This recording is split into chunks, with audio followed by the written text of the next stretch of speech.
मेरे प्रिय मित्रों, आइए 2 फरवरी 2021 भूमंच ज्योतिष पाठशाला बीजेपी स्वाध्याय दिवस 110 धन 33वें संस्कृत साहित्य के प्रथम दिवस में ज्योतिष पाठ के 33 दिवस में आइए प्रवेश करें। प्रातः स्वाध्याय वेला में आइए प्रवेश करें। सबसे पहले सर्वप्रथम सूर्योदय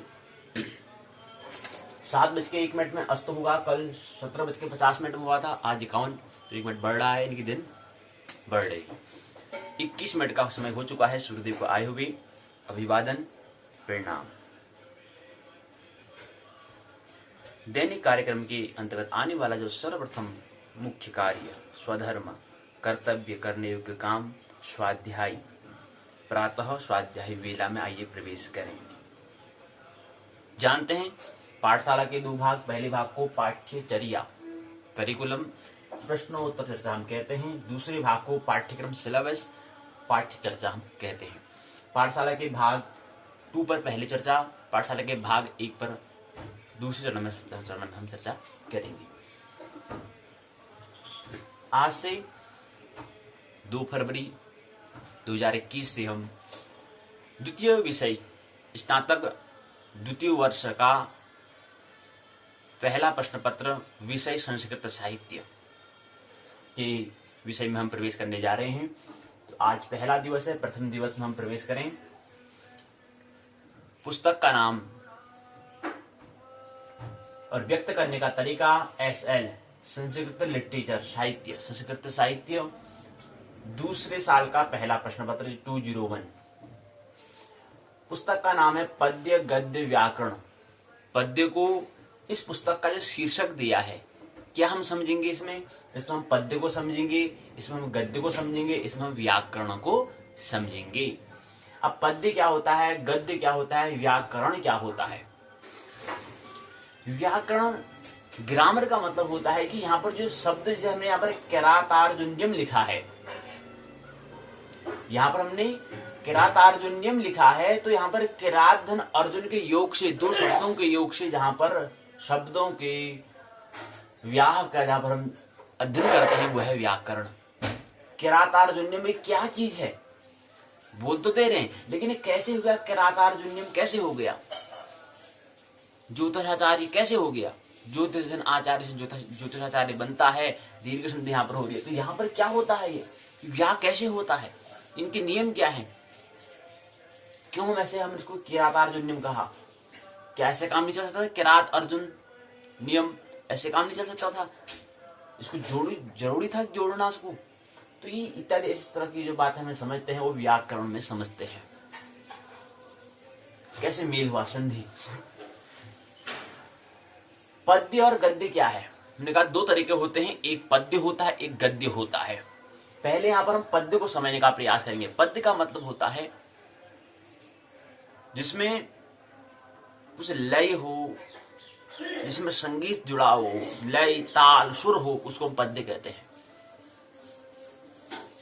और गद्य कहते हैं जो हम पूरा गद्यांश जो हो, जहां पर क्या हो, पूरी पैराग्राफ, पूरा गद्यांश, पूरी कहानी जैसी हो, कहानी को हम कहते हैं गद्य, कविता को कहते हैं हम पद्य। ये अंतर है, कविता को हम पद्य कहेंगे, गद्य कहानी को, कथा को गद्य कहते हैं। और व्याकरण क्या है, व्याकरण अब जो गद्य या पद्य जो भी हम कहेंगे, चाहे वो कहानी कथा हो या कविता हो, लेकिन उनमें है क्या, अक्षर होंगे और अक्षरों में मिले हुए शब्द होंगे, तो वहां पर आता है व्याकरण, हम अध्ययन करते हैं। 3 प्रकरण मुख्य हम स्नातक द्वितीय वर्ष के पहले प्रश्न पत्र में संस्कृत साहित्य के पद्य गद्य व्याकरण को हम देखने का प्रयास करेंगे।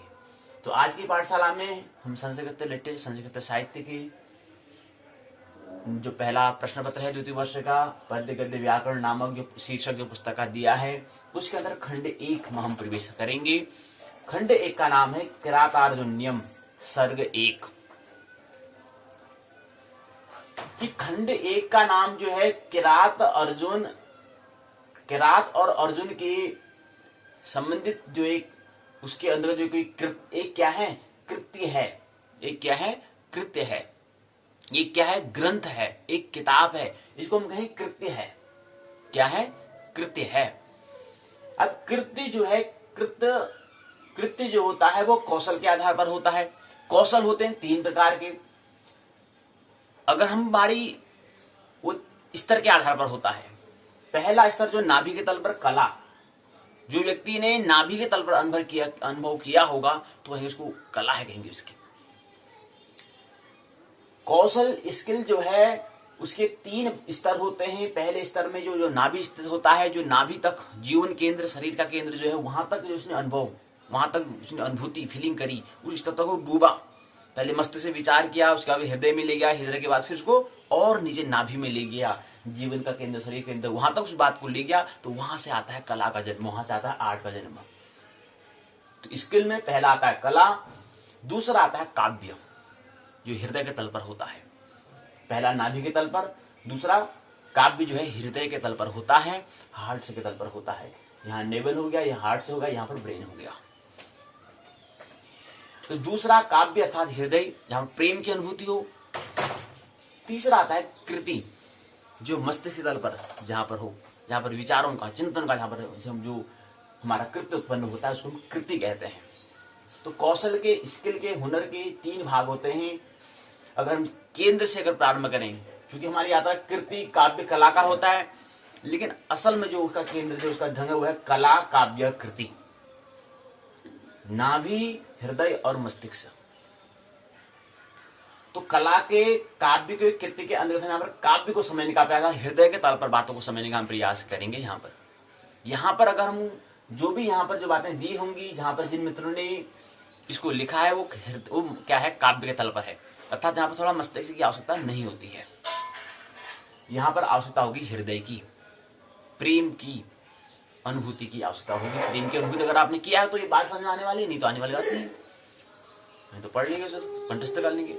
लेकिन उससे पहले महत्वपूर्ण कि हमारा स्किल, जो हमारा जो कौशल जो है, जो हमारा कौशल से जो हमारा जो कृत्य बनेगा, उसके 3 भाग होते हैं, कला, काव्य और कृति। ये 3 बातें हमें ख्याल रखनी है। तो दूसरे काव्य को समझने, कल तक हम कृति का समझ रहे हूँ, या जो हम गद्यांश जो समझते हैं कृति में होती है, जो कथा जो सोचते हैं कृति होती है। लेकिन काव्य का मतलब होता है कुछ कहानी, कुछ कथा, कुछ कविता, उसको हम काव्य भी कहते हैं। तो ये 3 बातें हमें ख्याल रखनी है। तो यहाँ पर हम खंड 1 में पद्य को हम समझने का प्रयास करें। पद्य मतलब होता है काव्य, जो हमने कहा कि हृदय से क्या आता है, काव्य का जन्म होता है। क्योंकि हमें 2 ही केंद्र का ख्याल है, कहें कि पहले एक ही केंद्र का औसतन देखें तो एक ही केंद्र का ख्याल है, दूसरे केंद्र का तो थोड़ा बहुत हमें ख्याल है, तीसरे का तो ख्याल ही नहीं है, तीसरा स्तर का तो हमें ख्याल ही नहीं है, तो भूल ही गए हो, तो वहां तो हमारी नजर जाती ही नहीं है।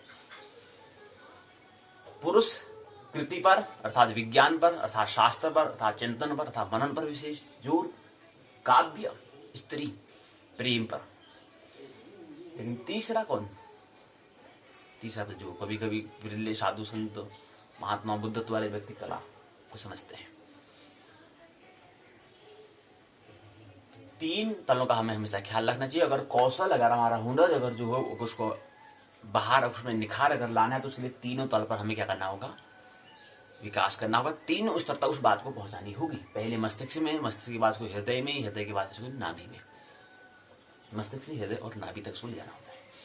तब जाकर उसमें जो हमारा कृत्य है उसमें क्या आता है, रस आता है। 3 बात हो चुकी है। यहाँ पर हम काव्य को समझिए। काव्य को ही हम पद्य कहते हैं, और काव्य जो होता है वो पद्यवत होता है। जब हमने कहा कि 3 स्तर तक शिक्षा का जो स्तर है, पहले 7 वर्ष तक, जन्म से लेकर के, गर्भाधान से लेकर के जन्म 7 वर्ष तक क्या है, नाभि स्थित कृत्य होने चाहिए। प्रेम, भजन, कीर्तन जो नाभि से हमें जुड़े, जो हमारे मूल, जो हमारे केंद्र से हमें जुड़े, ऐसा काम हमें करना है। कोई जरूरी नहीं है, अनिवार्य नहीं है पुस्तकों को जो पाठ्यक्रम किसी ने बना दिया उसको पढ़ो, कोई अनिवार्यता नहीं है। महत्वपूर्ण है जीवन में उत्सव, आनंद का, रस मर्म का, भजन का, कीर्तन का, ये हमें जीवन जीने का ढंग, जीवन जीने की कला, फिर भी कहेंगे कला, फिर आर्ट्स की, तो पहले जो हम 7 वर्ष कह रहे होता है उनमें कला आ जानी चाहिए, आर्ट्स आ जानी चाहिए, जीवन जीने की कला आ जानी चाहिए। इसलिए 7 वर्ष तक कला को निखारना है। उसके बाद ठीक 7 वर्ष बाद 8 से 15 14 वर्ष तक काव्य को निकालना है, प्रेम की अनुभूति करनी है। उसके बाद 7 वर्ष का हमारा क्या है, विज्ञान का, चेतन मनन का, कृति का जन्म करना है। 21 वर्ष में क्या है, कृति का पूर्णतः विकास हो जाता है। कृति हमारे हमें कुछ पता चल जाता है, हमें ख्याल आ जाता है कि हमें क्या करना है, इस जीवन में क्या करना है। 25 वर्ष में तो पूरा जीवन का पूरा निचोड़ हम निष्कर्ष निकाल सकते हैं कि अब ये इतना ही पड़ाव में इतना ही काम कर पाएगा, उसकी तो भविष्यवाणी कर सकते हैं। क्योंकि 25 वर्ष में पूरा का पूरा उसका व्यक्तित्व हम इस पड़ाव की पूरी भविष्यवाणी कर सकते हैं। 25 वर्ष बहुत कम नहीं, बहुत ज्यादा होते समय। अगर जीने की इसी त्वरा से इसी तीव्रता है जिएगा तो इसका मतलब क्या है, आने वाले 30-40 साल में इतना ही कर पाएगा। क्योंकि 25 साल में इतना करवाया तो आने के समय क्या करेगा, मुश्किल 60-70 साल तक जिएगा, बहुत 80 साल तक जी जाएगा, उससे ज्यादा थोड़ा। तो इसकी भविष्यवाणी हम कर सकते हैं 30-35 साल इतना जिएगा तो इसका यही त्वरा रहेगी तो ये इतना ही कर सकता है। क्योंकि फिर तो फिर 25, 30, 35 साल बाद फिर तो हमारा मस्तिष्क बूढ़ा होने लग जाता है, जिसकी सीमा है। फिर उसके बाद तो समझ भी बात नहीं आएंगी। जब तक हमारा मन युवा है, जितना हम उसको दे सकते हैं, उसमें जितना हम उसमें जोड़ सकते हैं। तो असली बात तो है कि 7 वर्ष तक जितना हम नया ऐड करना चाहते हैं, जो 7 वर्ष में कहते हैं, तो हमने कहा कि 7 वर्ष का नाम कला। अब 7 वर्ष तक हमने नहीं दिया, वहां तक हम मस्त में थे, बेहोशी में जी रहे थे, तो कोई दिक्कत नहीं भाई। कला का जन्म नहीं हुआ तो काव्य का जन्म कहाँ से होगा, फिर कृति का जन्म कहाँ से हो गया, कर्म कर रहे होंगे, जीवन में रस कहाँ से आएगा। तो कौशल की 3 बातें हमें ख्याल रखनी होती है। तो यहाँ पर पद्य को हम समझने का प्रयास था काव्य का। अब जिस व्यक्ति ने प्रेम ही नहीं किया उसका काव्य कहाँ जन्म होगा। जिस व्यक्ति ने ध्यान का, भजन कीर्तन का, उपासना का, अर्चना का, इन चीज का अनुभव नहीं किया, कला ही जहां पर जन्म नहीं, उसका काव्य जन्म कहां से होगा। अब जो क्या है, कृति पर ही, जो मस्तिष्क पर ही विचारों को करने रहा, वहीं पर उसने अपने विचारों को यही सब कुछ है। कृति से आगे काव्य में नहीं, काव्य से आगे कला में नहीं उतरा, तो फिर सोया कि फिर काव्य को कहां समझेगा। अगर कृति में है, काव्य और कला तक वो नहीं गया, वहां नीचे तक उसने यात्रा की नहीं, उतनी गहराई तक गया ही नहीं, तो कृति को काव्य से कैसे समझिएगा। कृति को काव्य से कैसे समझिएगा। कहां गद्यांश जो है, कहानी जो है, उसको तुम कविता से कैसे समझिएगा।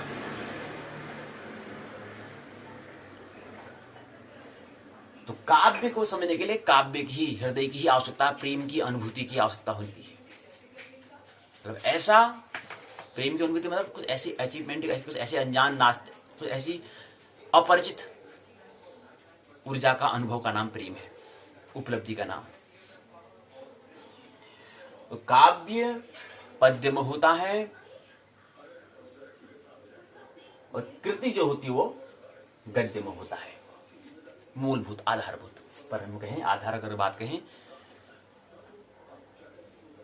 तो काव्य जो होगा वो पद्य में होगा, जैसे कविता,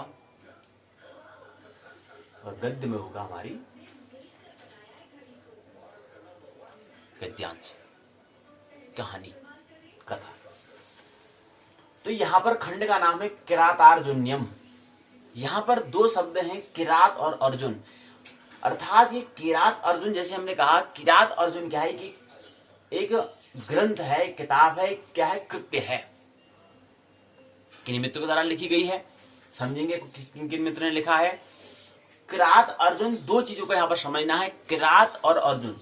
अब यहाँ पर किरात कौन है, फिर अर्जुन कौन है। चलो अर्जुन तो बात समझ में आ जाएगी, अच्छा वही अर्जुन है जो महाभारत में था। जी हाँ, बिल्कुल वही अर्जुन की बात हो रही है, वही अर्जुन। और किरात का मतलब होता है शिव का दूसरा रूप। शिव का, अर्जुन की जब 12 वर्ष, एक 13 वर्ष अज्ञातवास, उस समय क्या है, किरात रूप में शिव जो है किरात वेश में आते हैं, उस रूप में आते हैं, उस दूसरे रूप में आते हैं, तो किरात उसका नाम उसमें होता है, तब का प्रसंग यहाँ पर है। तो यहाँ पर अब ये जो किरात अर्जुन जो है, किरात और अर्जुन को समझने के लिए अर्थात शिव को, और शिव क्या है, प्रकृति का तीसरा गुण, रतोरज तम गुण है, अर्थात जो संहार करने वाला हो। अब अर्जुन क्या है, फिर अर्जुन है, अर्जुन को समझने के लिए हमें फिर ऋजु और अरुजु को समझना होगा। और मैंने नहीं अर्जुन, मतलब जो क्या हो, सीधा साधा न हो। जैसे रिजु कहते हैं, रिजु मतलब होता है सीधा, और अरिजु मतलब जो सीधा न हो। और मैंने नहीं, रिजु मैंने सीधा, जो सीधा न, जो टेढ़ा मेढ़ा हो, जो विकृत हो, उसको अरिजु कहते हैं। रिजु का मतलब सीधा होता है। तो ऐसे यहाँ पर अर्जुन मतलब जो सीधा साधा हो, जिसका मन क्या है डावाडोल हो, उसको हम कहते हैं अर्जुन। जो विचारशील हो, जो विचारहीन नहीं, निर्विचारशील नहीं, मध्य की कड़ी में अर्थात इंसान की स्थिति में, न शैतान हो न भगवान हो, मध्य की स्थिति में अर्थात इंसान की स्थिति में। जो इंसान होगा, जो मनुष्य होगा, वो क्या है, अर्जुन की स्थिति में होगा, अर्थात डावाडोल होगा, क्या करूं जिंदगी में पूरा उलझन टाइप की होगी। और एक होता है स्थिति विचारहीन की, तो कुछ मतलब ही नहीं है, पशु हैं, छोटे बच्चे में कोई मतलब नहीं है, क्योंकि विचार ही नहीं है, विचारहीन है, विचार का भी जन्म ही नहीं हुआ है। और एक होता है निर्विचारशील, वो तो खैर बाद में भगवान की बात हम करेंगे। सत्व गुण प्रधान होगा तो भगवान, रजो गुण प्रधान होगा तो अर्जुन, तमस गुण प्रधान होगा तो उसको हम शैतान कहेंगे। इंसान मध्य कड़ी में आ गया, रजगुण, और जो हमारा तमस जो है वो शैतान।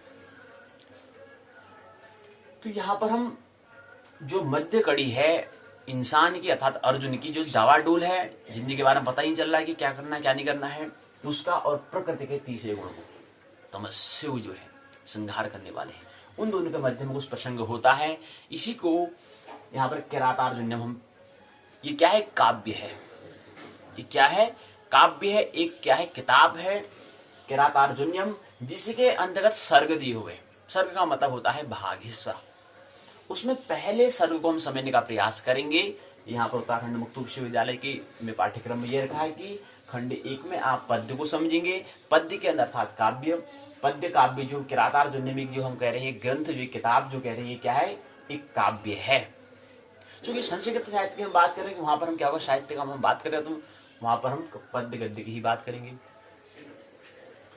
और यहाँ पर किरातार्जुन्यम क्या है, गद्य नहीं बल्कि क्या है, पद्य है। पद्य से ही क्या होता है, पद्य के लिए हमें काव्य अर्थात काव्य के लिए हृदय की आवश्यकता होती है, ये बात हमें ख्याल नहीं है। तो किरातार्जुन्यम के जो ग्रंथ है उसके पहले सर्ग को हम समझेंगे इस खंड में। केवल इस खंड में हम एक सर्ग को हम समझने का प्रयास करेंगे, केवल एक सर्ग को। हाँ जी, हाँ, थोड़ा हम पाठ्यक्रम को समझ लें, अनुक्रम को समझ लें, सिलेबस को समझ लेंगे हम क्या करने वाले हैं आने वाले दिन में। फिर उसके बाद थोड़ा हम बात कर लेंगे। उसके बाद फिर पहले जो स्नातक प्रथम वर्ष में हमने पढ़ा था उसको एक बार हम पुनरावृत्ति कर लेंगे, क्योंकि आज की पाठशाला में एक ही इकाई हो पाएगी। क्योंकि पहले जो स्नातक प्रथम वर्ष में हमने पढ़ा है इस बार उसको भी हम देख लेंगे, एक बार पुनरावृत्ति कर लेंगे कि हमने पीछे क्या अध्ययन किया था प्रथम वर्ष में। उसके बाद फिर द्वितीय वर्ष के हम अपना यात्रा करेंगे, इसकी पूरी यात्रा हम करेंगे। तो सुनिए, यहाँ पर हमने क्या है, इकाई 1 है, एक ही इकाई को मिलेंगे आज की पाठशाला में। हमने कहा कि किरातार्जुन्यम में क्या है, पद्य काव्य है, मतलब काव्य है। और काव्य मतलब क्या होता है, पद्यवत होता है, आधारभूत क्या है, पद्यवत होता है। यहाँ पर इकाई 1 में हम देखेंगे। अब जो हम किरातार्जुन्यम कह रहे हैं, कभी कभी हमने विचार भी तो आना चाहिए यार, किरातार्जुन्यम किस व्यक्ति ने लिखा होगा, उनका नाम क्या होगा। तो उसी चीज को समझने के लिए हमें किरातार्जुन्यम किस व्यक्ति ने लिखा है, और उन व्यक्ति का नाम, उन शख्स का नाम है भारवी। तो पहली इकाई का एक नामकरण हो जाएगा, क्योंकि हमें खंड 1 में किरातार्जुन्यम का सर्ग 1 को हमें समझना है, अर्थात पद्य अर्थात काव्य को हमें समझना है। जो किरातार्जुन्यम में क्या है, काव्य है, इस काव्य को समझना है जो पद्यवत है। इसको समझने के लिए हमें क्या, जिन मित्र ने इसका कृति, जिन मित्र ने इस कृति का, इस कृत्य का जन्म हुआ, जन्मदाता है, उनका नाम है भारवी। तो पहली इकाई का नामकरण हो जाएगा कि भारवी की जीवनी को हम समझने का प्रयास पहली इकाई में करेंगे, जिसमें हम किरातार्जुन्यम जो काव्य जो कृत्य है इसको समझने का प्रयास पहली इकाई में हम करेंगे। तो एक ही इकाई हम ले पाएंगे आज की पाठशाला में। अब थोड़ा पाठ्यक्रम को हम समझ लेते हैं हम क्या करने वाले हैं। उसके बाद पहले प्रश्न पत्र में देखने के बाद यहाँ पर 2 प्रश्न पत्र यहाँ पर दिए गए हैं। 2 प्रश्न पत्र हमें दिए, ये हमें स्नातक द्वितीय वर्ष में हमें करना है। ये 2 पुस्तक, पहला प्रश्न पत्र, दूसरा प्रश्न पत्र। पहला प्रश्न पत्र जो है उसको हम कहते हैं उत्तराखंड मुक्त विश्वविद्यालय। पहले सर्वप्रथम हम अभिवादन करेंगे, क्योंकि हम नई विषय पर द्वितीय वर्ष में प्रवेश करने जा रहे हैं। सबसे पहले हम पुस्तक को अभिवादन करेंगे, प्रणाम करेंगे, एक भावपूर्ण। इस यहाँ से हमें कुछ संगीत मिलेंगे, कुछ इशारे मिलेंगे, उसको हम अपने आचरण में उतारने का, धारण करने का प्रयास हम करेंगे। इसलिए सर्वप्रथम प्रणाम, पुस्तक को प्रणाम हमें करना है। भावपूर्ण। अब आइए प्रवेश करें। तो इस पहले प्रश्न पत्र में जो है स्नातक द्वितीय वर्ष का जो पहला प्रश्न पत्र है, उत्तराखंड मुक्त विश्वविद्यालय हल्द्वानी, ये लोगो दिया है, श्रद्धावान लभते ज्ञानम, जिसके बाद श्रद्धा होती है वही लभ सकता है ज्ञान को, लोगो दिया हुआ है। बाकी इसको ये इसका लोगो हो चुका है, प्रतीक चिन्ह हो गया। मानवीय विद्या शाखा अंतर्गत आया है ये, क्योंकि विद्या शाखा है, 14 विद्या शाखा के अंतर्गत है। ज्योतिष भी मानवीय की विद्या शाखा के अंतर्गत ही आता है। मानवीय की विद्या शाखा के अंतर्गत क्या है, पद्य गद्य एवं व्याकरण, इस पुस्तक का शीर्षक दिया हुआ है। स्नातक द्वितीय वर्ष का पहला प्रश्न पत्र, द्वितीय वर्ष का पहला प्रश्न है पद्य गद्य एवं व्याकरण। इसके बाद फिर पीछे ये दिया हुआ है इसका प्रश्न में, यहाँ पे भी लोगो दिया है, इसकी बात है। अब इसके अंदर जो पाठ्यक्रम उसको हम ले लेंगे। तो पहली बात तो यह है, पद्य गद्य व्याकरण हो गया पहला प्रश्न पत्र स्नातक द्वितीय वर्ष का। दूसरा प्रश्न पत्र है वही क्रिया। इस पुस्तक का शीर्षक जो है, टाइटल जो है, इसका नाम है संस्कृत साहित्य का इतिहास और भारतीय संस्कृति। जो संस्कृति जो हमारा कल्चर होता है, जो हमारा लिटरेचर है, जो हमारा संस्कृत लिटरेचर का इतिहास, हिस्ट्री को हम समझने का प्रयास द्वितीय प्रश्न पत्र में करेंगे। द्वितीय वर्ष के स्नातक द्वितीय वर्ष के द्वितीय प्रश्न पत्र में करेंगे। साथ साथ इंडियन जो कल्चर है, संस्कृति, उसको समझने का प्रयास इस द्वितीय प्रश्न पत्र में हम करेंगे। तो ये तो रहा दोनों पुस्तक का शीर्षक टाइटल, पद्य गद्य एवं व्याकरण, भारतीय संस्कृत साहित्य का इतिहास एवं भारतीय संस्कृति के बारे में। ये दो प्रश्न पत्र हमें समय नहीं द्वितीय वर्ष में संस्कृत साहित्य में केवल।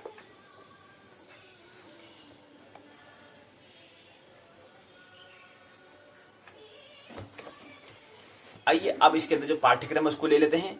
फिर स्नातक इसके बाद हम स्नातक जो प्रथम वर्ष में जो हमारे दो प्रश्न पत्र थे उसके पाठ्यक्रम लेंगे। उसके बाद हम इकाई 1 पर हम चर्चा करेंगे, क्योंकि 12वीं की जीवनी को भी हम परिचय करें, उससे हम परिचय हो जाएंगे आज की पाठशाला में। फिर कल को हम फिर अगली इकाई में लेते हैं। तो आइए हम आने वाले दिनों में हम क्या करने वाले हैं, कैसे इसको पूरी हमें 33 दिन में पूर्ण करना है। क्योंकि हमने कहा कि आज 33वीं दिवसीय पाठशाला है। 32 दिवस में क्या है, हमने 32 दिन में हमने ज्योतिष जो था, ज्योतिष विषय जो है स्नातक द्वितीय वर्ष को हमने जो था पहले जो हमने पहला राउंड में जो हम कहते हैं क्वार्टर फाइनल जो मैच हम कर रहे हैं उसको हमने 32 दिन में पूर्ण किया। एक दिन अभी और शेष रह गया, वो हम 13 तारीख को 6 तारीख को जो परीक्षा थी उसको मैंने बड़ी आगे कर दिया है। 13 तारीख को हमने 13 फरवरी 2021 को हम परीक्षा का आयोजन करेंगे। उसको मिलाकर के एक दिन 32 दिन 33 दिन की पाठशाला पहले सत्र में होगी। इसी प्रकार से आप 33 दिन में संस्कृत का, इसी प्रकार से मनोविज्ञान का होगा। और एक दिन का फिर समय बच जाएगा, उसको उत्सव हम करा लेंगे, महोत्सव बना लेंगे। वो एक दिन का 100 दिन पूर्ण हो जाएंगे। फिर उसके बाद द्वितीय सेमीफाइनल मैच होगा 25 दिन का, फिर होगा क्वार्टर टू फाइनल 25 दिन का होगा, फिर फाइनल होगा 30 दिन का होगा। उसी मध्य क्या होगी, परीक्षा भी होगी, लिखित परीक्षा। और इसी मध्य में क्या है, सत्र कार्य में करना है, वो हमें ख्याल रखें। तो ये 33 दिन में कर लिया, तो इस तरह से मैं 33 दिन करें। इसी क्रम में ऐसी प्रकार से संस्कृत साहित्य का भी होगा, क्योंकि हमने कहा कि आज पहला दिन है, तो इसलिए हमने संस्कृत 01 यहाँ पर 01 लिखा है। अब देखिए पाठ्यक्रम ले लें। एक सूचना है, ऋषियों के ज्ञान का प्रतीक है संस्कृत। समूचे देश में संस्कृत एक शुद्ध और पारिमार्जित भाषा के रूप में उभरी है, जो राष्ट्रीय गौरव का प्रतीक है। आजकल विदेशों में भी संस्कृत दिवस मनाने की परंपरा एक अन्य शुभ संकेत देती है। श्रावणी पूर्णिमा को संस्कृत दिवस इसलिए निश्चित किया गया है कि प्राचीन समय में शिक्षण सत्र वेद पाठ का आरंभ इसी दिन से होता था। यह दिन ऋषि मनीषियों के स्मरण का, पूजा का, समर्पण का परिचायक भी है। हमारी आदर्श परंपराएं इस धरती की ऋषियों के कंठ से ही गूंजती थी।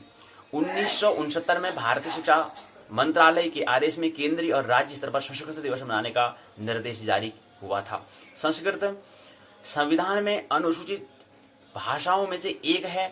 भारत सरकार के तकनीकी एवं वैज्ञानिक शब्दावली आयोग ने संस्कृत शब्दों की व्युत्पत्ति और निर्माण को प्रामाणिक, तथ्यपरक, व्याकरण सम्मत, स्तरीय एवं वैज्ञानिकता से ओतप्रोत माना है।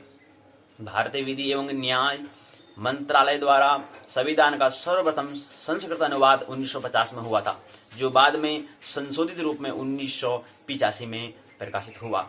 वेदों में पद्यबद्ध कविता का नाम ऋचा और ऋचाओं का संग्रह ऋग्वेद, जिसे सर्व प्राचीनतम ग्रंथ माना जाता है।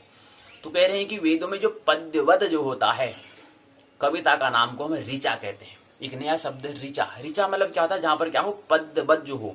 जैसे हम यहाँ पर पद्य को हम समझ रहे हैं, तो इसके लिए जो पद्यबद्ध होता है उसको हम ऋचा हम कहते हैं। ऋचाओं का संग्रह कहाँ पर है? ऋग्वेद में है। और हमने कहा वेद का मतलब होता है जानना, कोई संहिता नहीं, किताब नहीं, ख्याल रहे। अब ऋग जो वेद था, वेद का 4 विभाजन कृष्णद्वैपायन वेद व्यास जी ने किया। कृष्णद्वैपायन ने किया, वेद के 4 भाग करने के नाम उनका नाम वेद व्यास पड़ा। तो 4 भाग हुए, ऋग्वेद पहला भाग, यजुर्वेद दूसरा, सामवेद तीसरा, अथर्ववेद चौथा। ये 4 वेद हैं, 4 पुस्तक हैं। और रीडिंग याद रहे कि वेद का मतलब जो वेद धातु से मिलकर बना होता है, इसका मतलब होता है जानना। किताबों पर ही हमें सीमित नहीं हो जाना है। वेद क्या है, जो 4 किताब दी है उसी में जो दिया वही सब कुछ है, ऐसा नहीं। इसलिए हमें किताब संहिता है ऐसा हमें नहीं समझना है, पुस्तक है वही नहीं समझना है। वेद का मतलब होता है कि जानना, और जानना निरंतर होता है। निरंतर परिवर्तन हो रहा है, तो जो उसमें जाना गया था हो सकता है उसमें क्या और शोध करना हो और संशोधन करना हो, ये हो सकता है। लेकिन हमें किताब नहीं, वेद में किताब होता है, संहिता होता है, तो फिर हमारी यात्रा वहीं पर रुक जाएगी, वहीं पर विराम हो जाएगा। यात्रा तो निरंतर आगे बढ़ता रहना है। तो वेद मतलब कोई संहिता नहीं है, ये हमें ख्याल रहना चाहिए।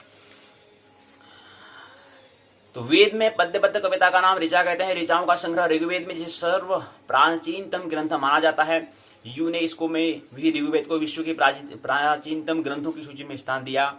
अथर्ववेद के 63 मंत्रों का एक पृथ्वी सूक्त है। 63 मंत्रों का एक पृथ्वी सूक्त है अथर्ववेद। पहला यजुर्वेद, ऋग्वेद दूसरा यजुर्वेद, तीसरा है सामवेद, चौथा है अथर्ववेद। अथर्ववेद में 63 मंत्रों का एक पृथ्वी सूक्त है, जिसमें हमारी धरती माँ के वैभव और साक्ष्य भरी हैं। देखो धरती माँ, अब माँ कौन कह सकता है? जिसने प्रेम की अनुभूति की हो, जिसने काव्य का जो मर्म समझता है, वही धरती को माँ कह सकता है। और जो वैज्ञानिक है वो धरती को माँ कहां से कहेगा, कैसे कहेगा? वो तो जाएगा देखेगा तो देखा हाँ ये तो मिट्टी, इसमें मिट्टी होता है, तो मिट्टी पत्थर है, इसको माँ कैसे कहें? लेकिन नहीं, जिसने काव्य का प्रेम की अनुभूति को तो वो माँ कह सकता है। तो ये काव्य प्रेम की दृष्टि से काव्य का यही इसका स्वभाव है कि हम जो दिखने में तो हमें क्या है, बिल्कुल पदार्थ दिखता है, पृथ्वी पत्थर मिट्टी दिखते हैं, लेकिन हमारे काव्य से उसको माँ से हम जोड़ते हैं। इसलिए धरती माँ कहने वाला जो हम कहते हैं, उसका कहने का मतलब ये है कि इसको हम हृदय से जोड़ते हैं, अर्थात मस्तिष्क से थोड़ा नीचे हम बोले जाते हैं वहाँ, और उसको हम गहरा जाते हैं। इसलिए धरती माँ, इसलिए भारत माता की जय माता बोलते हैं। तो उसको कहने का मतलब ये है कि जिन मित्रों ने भी इसको कहा होगा, जिस दिन शुरू किया होगा कि भारत माता की जय, हम तो उच्चारण कर रहे हैं, हमें तो कोई मतलब नहीं, हम तो हाँ चला बचपन से कह रहे हैं भारत माता की जय, भारत माता की जय। लेकिन जिस दिन जिस ने कहा कि यार भारत को मैं माता हमें कहना है, तो उसको दिया हो तो परिपूर्ण प्रेम मोह डूबा हुआ होगा, डुबकी लगाई होगी। ये होता है काव्य की महिमा। वैदिक ऋषियों में वे हमारी धरती माँ के वैभव और साक्ष्य भरे हैं। वैदिक ऋषियों ने वैदिक कृषि बल दिया, अधिकाधिक वृक्षारोपण का संदेश दिया। यही वह अवसर है जिसमें हम ज्यादा से ज्यादा वृक्षारोपण कर अपनी धरा को हरियाली की चुनरी ओढ़ाकर पुत्र होने का धर्म निभा सकते हैं। ऋग्वेद के एक मंत्र में वायु को विश्व बीजस कहकर सिद्ध किया। शुद्ध वायु के सेवन से पूरा शरीर स्वस्थ और निरोग रहता है। क्योंकि हमने कहा धरती, हमने कहा ध्यान, अगर किसी व्यक्ति को अगर शरीर को अगर स्वस्थ बनाना है, मजबूत बनाना है, सुदृढ़ बनाना है, तो उसके लिए धरती में जो बच्चा जन्म लेता है उसको अधिक से अधिक क्या हो, पृथ्वी में रखा जाए, उसे संपर्क में रखा जाए। क्योंकि हमारा शरीर क्या है, 5 तत्वों से तो मिला है। क्षिति जल पावक गगन समीरा, क्षिति जल पावक गगन समीरा। तो जब बच्चा जन्म लेता है तो उसको अधिक से अधिक क्या हो, भूमि में ही खेलने का अवसर मिले, धूल मिट्टी में अधिक से अधिक। तो उससे हमारा क्या बनता है, शरीर जो हमारा क्षिति जल पावक पृथ्वी से जो हमारा शरीर बना है वो मजबूत होता है। लेकिन जिस व्यक्ति को यहाँ से ब्रह्म अध्यात्म में, ब्रह्म जगत में जाना, तो उसको उतना ही शरीर से क्या करना पड़ेगा, उतना ही पृथ्वी से दूरी बनानी पड़ेगी। क्योंकि उतना जब उसका आकर्षण कम होगा तब जाके वो उस जगत में प्रवेश कर सकता है। तो इसलिए ऋषि मनीषी ऊपर पहाड़ों में जाते थे, उच्च स्थान में जाते थे, पर्वतों में जाते थे, इसलिए जाते थे वहां पर पृथ्वी से संपर्क कम रहे, तब जाके उस अंतस जगत में प्रवेश कर सकते हैं। तो जिसको शरीर मजबूत अगर बनाना है, सुडौल बनाना है और इसको मजबूत बनाना है, तो उसको पृथ्वी संपर्क में बचपन से रख दिया जाए बच्चे को, उसका मजबूत शरीर रहेगा। लेकिन जिसको अध्यात्म से ब्रह्म जगत पर जानना है, कुछ अलग ही जो आता अनुभव नहीं किया है, उसके लिए अधिक से अधिक क्या होगा, पृथ्वी से दूरी बनानी होगी, उतना ऊंचा उसे जाना होगा। तो हमने कहा कि 5 तत्वों से मिलकर बनता है, पृथ्वी भी इसी में आता है। सामवेद 4 वेदों की जहां पर जिक्र हो रहा है। अथर्ववेद में हमने बता ही दिया, पृथ्वी सूक्त के बारे में बताया है। ऋग्वेद में बात हो रही है। सामवेद में जो है संगीत के बारे में बताया गया है। सामवेद संगीत विद्या का जन्मदाता है। दिन भर के थके हारे व्यक्ति का, हमने कहा ना संगीत का मतलब क्या है, जो व्यक्ति पूरा दिन भर मस्तिष्क में जोर देगा, मतलब कहने का मतलब ये है जोर देगा। संगीत को भूल ही गया हो तो उसके जीवन में महोत्सव नहीं आएगा। संगीत का एक विद्यार्थी जीवन में प्रति समय, मतलब एक समय अगर वो चिंतन कर रहा है, विज्ञान को जन्म दे रहा है, विज्ञान के बारे में चिंतन कर रहा है, तो कुछ समय संगीत भी सुनने का, संगीत विषय से साथ उसको जोड़ने का अनिवार्यता विषय होना चाहिए संगीत। साहित्य संगीत कला विहीन साक्षात पशुपच विषाणी न, इसलिए खाली नहीं कहा है इस सुभाषतानी में। साहित्य संगीत, जो संगीत से भी जो विहीन है वो साक्षात क्या है, पशु है। संगीत का मतलब क्या होता है, हमारा संगीत के समय हमारा काव्य का मस्तिष्क से जोर नहीं होता है। तो कुछ समय थोड़ा अगर 40 मिनट अगर हम पढ़ रहे हैं तो 40 मिनट के बाद कुछ समय पे क्या करें, संगीत सुन लें, तो उसमें हमारा दूसरा हिस्सा काम करता है भाग का। तो इसलिए सर्वांगीण विकास अगर करना है तो सब विषयों का ख्याल रखना पड़ेगा, संगीत भी जोड़ना पड़ेगा विषय। सामवेद संगीत विद्या का जन्मदाता है। दिन भर के थके हारे व्यक्ति की थकान संगीत की मधुर ध्वनि दूर कर सकती है। लेकिन स्कूल कॉलेजों में, विद्यालय महाविद्यालय में संस्कृत के विद्यार्थियों को निरंतर घटती संख्या चिंताजनक है। समय के अनुकूल पाठ्यक्रम में परिवर्तन, संस्कृत जन जागृति के साथ ही संस्कृत पढ़ रहे युवाओं के लिए सरकारों को ठोस कदम उठाने होंगे। ऋषियों के ज्ञान का प्रतीक है। ये तो एक सूचना थी। आइए अब हम मुख्य प्रसंग जो हम कह रहे हैं कि पाठ्यक्रम जो है उसको हम ले लेते हैं। आइए प्रवेश करें। आज 2 फरवरी है। पहले इसमें भी क्या है, 4 खंड दिए गए हैं। 5, 10, 11, 12, 13, 14, 15, 16, 17, 18, 19 इकाई यहां पर दी गई हैं। 19 इकाई हैं, 4 खंड हैं। 19 इकाइयां, 4 खंड। पहले खंड में 5 इकाई, दूसरे में 5, चौथे में 6, तीसरे में 3, 6, 3, 9, यानी कि 19 इकाइयां ऐसे दी है। 4 खंड दिए गए हैं। पुस्तक का शीर्षक है पद्य गद्य व्याकरण। पुस्तक का शीर्षक उसका नाम दिया हुआ है। इसके अंतर्गत पहला खंड है पद्य काव्य किरातार्जुन्यम प्रथम सर्ग। ये हम पहले खंड में समझने का नाम, पहले खंड पद्य काव्य किरातार्जुन्यम प्रथम सर्ग नामक पहला खंड। यहाँ पर पद्य काव्य को समझेंगे और उसमें काव्य में कौन सा काव्य को ले रहे हैं हम, किरातार्जुन्यम को ले रहे हैं। उसका पहला सर्ग को, पहले भाग को, पहले अध्याय को हम लेने का प्रयास करेंगे, पहले सोपान को लेने का प्रयास। सर्ग मतलब सोपान। जैसे श्री रामचरितमानस में 7 सोपान है, ऐसे यहाँ पर सोपान की बात हो रही है। पहली इकाई है जो किरातार्जुन्यम जिन मित्र ने लिखा, उन मित्र का नाम है भारवी। भारवी से परिचय होने का प्रयास, उनका समय, उनका महाकाव्य के रूप में किरातार्जुन्य का मूल्यांकन। अब कहते हैं कि जो किरातार्जुन्य क्या है, महाकाव्य है। मतलब काव्य के आगे महा लगा दिया हमने, वीर के आगे महा लगा तो महावीर बन जाता है।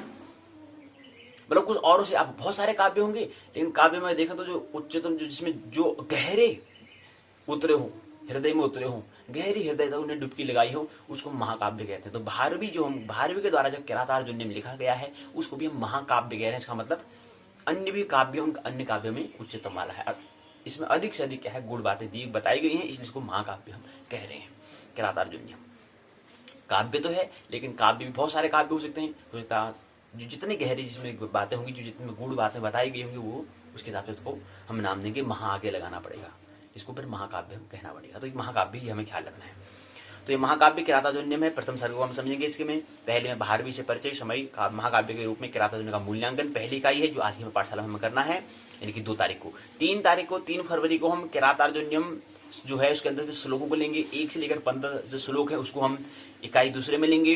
तीसरी इकाई में किरातार्जुन्य को श्लोक संख्या 16 से 30 तक लेंगे। कहने का मतलब पहली और दूसरी इकाई में हम दूसरी जो इकाई है उसमें हम 15 श्लोक लेंगे। तीसरी इकाई में 30 श्लोक तक हमें बात करेंगे।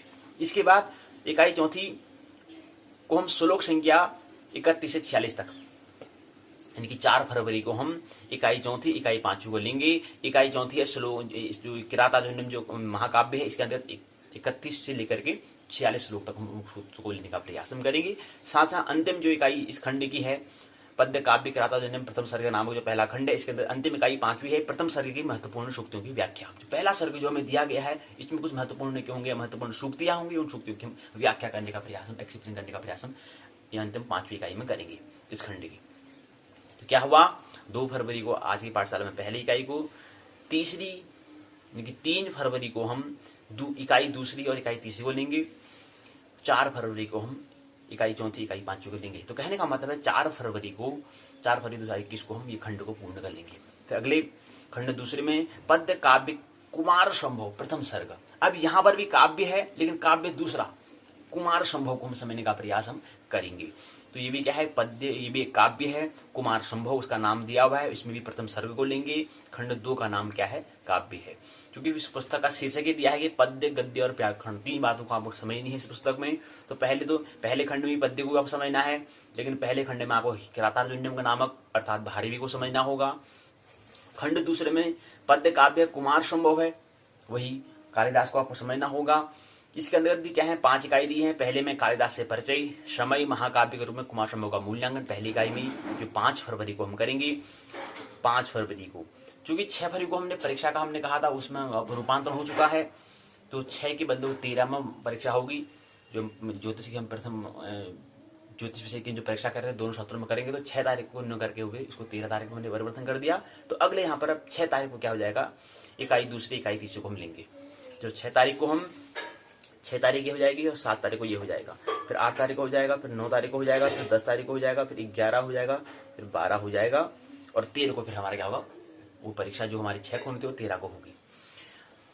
तो 5, 6 को हमारी पहली इकाई में जो खंड दूसरा बता रहे हैं उसमें पहले कालिदास का परिचय हो गया, समय महाकाव्य के बारे में कुमार संभव का मूल्यांकन करेंगे। दूसरी इकाई में इनकी 6 फरवरी को हम इकाई दूसरी और इकाई तीसरी को लेंगे। इकाई दूसरी में हम जो महाकुमार संभव है उसके श्लोक 1 से 15 तक लेंगे, मूल अन्वय अर्थ और व्याख्या को लेंगे। इनकी तीसरी इकाई जो है वो भी हम 6 फरवरी को लेंगे। श्लोक संख्या जो कुमार संभव नाम जो महाकाव्य है उसके अंदर 16 से 30 तक श्लोक लेंगे।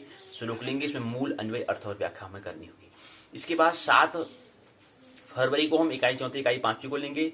श्लोक संख्या वही कुमार संभव चल रहा है 31 से लेकर 45 तक। इकाई पांचवी में 46 से लेकर 60 तक। ये 60 श्लोकों को जो हम पद्य काव्य कुमार संभव जो हम कह रहे हैं उसमें हम 60 श्लोकों को लेंगे। और जो पहले खंड में हम जो किरातार्जुनीयम जो कह रहे थे उसके अंदर प्रथम सर्ग को हम समझ रहे थे, वहां पर केवल हम 46 सूत्रों तक हम बात करेंगे। कुमार संभव में 60 सूत्र हम लेंगे। तो इस तरह से हमने 2 खंडों में देखा कि दोनों क्या थे, पद्य काव्य थे। इसके बाद फिर अगला तीसरे खंड में प्रवेश करेंगे तो कादम्बरी है। ये क्या है, पद्य होकर गद्य है। ये क्या है, गद्य है। इसमें कादम्बरी के बारे में सुकनाशोपदेश को हम समझने का प्रयास करेंगे।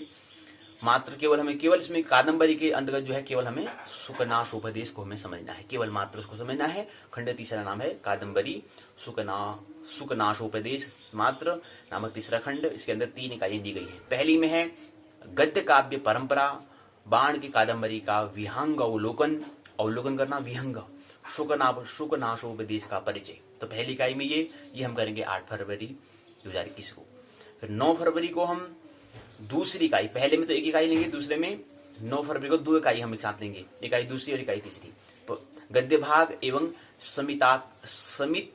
समति क्रामस्तु के 179 सूत्र से लेकर के 192 तक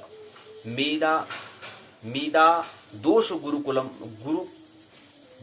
तक व्याख्या हमें करनी है। जो 179 सूत्र से लेकर के 192 सूत्र में लेने हैं, इसके मध्य सूत्र है उसमें ये हम पहले इकाई दूसरी। तीसरी इकाई में अशुवर्ण विरचनम ग्राम्यम से चिंतितापि वंचति तक हमें क्या करना है, इकाई तीसरी में समझना है। सुवर्ण विरचनम ग्राम्यम से चिंतितापि वंचयति तक हमें क्या करना है, इस इकाई तीसरी में ये समझना है। ये 9 फरवरी को हम समझेंगे। अंतिम खंड चतुर्थ खंड में लघु सिद्धांत कौमुदी संज्ञा प्रकरण, क्योंकि व्याकरण की बात हमने वो की है। तो कहने का मतलब पहला खंड और दूसरे खंड में हम पद्य को समझेंगे। पद्य में भी दो मित्र को हमें समझना है। पहले में हमें भारवी जो कृत्य है, किरातार जो नियम को हमें समझना है। दूसरे खंड में हमें पद्य काव्य है, इसमें कुमार संभव को समझने के लिए हमें कालिदास को समझना होगा। तो पहले और दूसरे खंड में हमने यानी कि पद्य को समझा। तीसरे में हम गद्य को समझेंगे, कादंबरी को समझेंगे, शुकनासोपदेश मात्र को हमें लेना है। 3 इकाई इसमें दी गई हैं, यह हो गया गद्य। अंतिम में आता है व्याकरण। व्याकरण में हमें 6 इकाई दी गई हैं। व्याकरण में हमें लघु सिद्धांत कौमुदी हमें समझना है, इसमें संज्ञा प्रकरण को और अच संधि को हमें समझना है। इसमें अंदर 6 इकाई यानी कि 10 फरवरी को इकाई 1 को और इकाई दूसरी को 2 इकाई को लेंगे, इकाई 1 और इकाई 2 को लेंगे। इकाई 1 का नाम है लघु सिद्धांत कौमुदी संज्ञा प्रकरण, प्रारंभ से मुख नासिका वचनों अनुनासिक तक की हमें व्याख्या करनी है पहली इकाई में, जो 10 फरवरी को लेंगे। साथ ही दूसरी इकाई को भी हमें लेना है। तुल्यास्य प्रियतम सवर्णम से सुप्त तिगंत पदम तक हमें कई बातें हमें लेनी है। तो 2 इकाई हमें ये लेंगे 10 फरवरी को। फिर 11 फरवरी को हम तीसरी और चौथी इकाई को लेंगे, जिसका नाम है इकोयणचि से हलोन्तश्च तक चौथी इकाई है। एचोय वायाव से पूर्वत्रा असिद्धम सूत्र तक हमें लेंगे। ये तीसरी और चौथी इकाई को 11 फरवरी को लेंगे। 12 फरवरी को विरिद्धा रादेश से एंग पदांधन अंदति तक हमें बात करनी है, इकाई 5वीं को।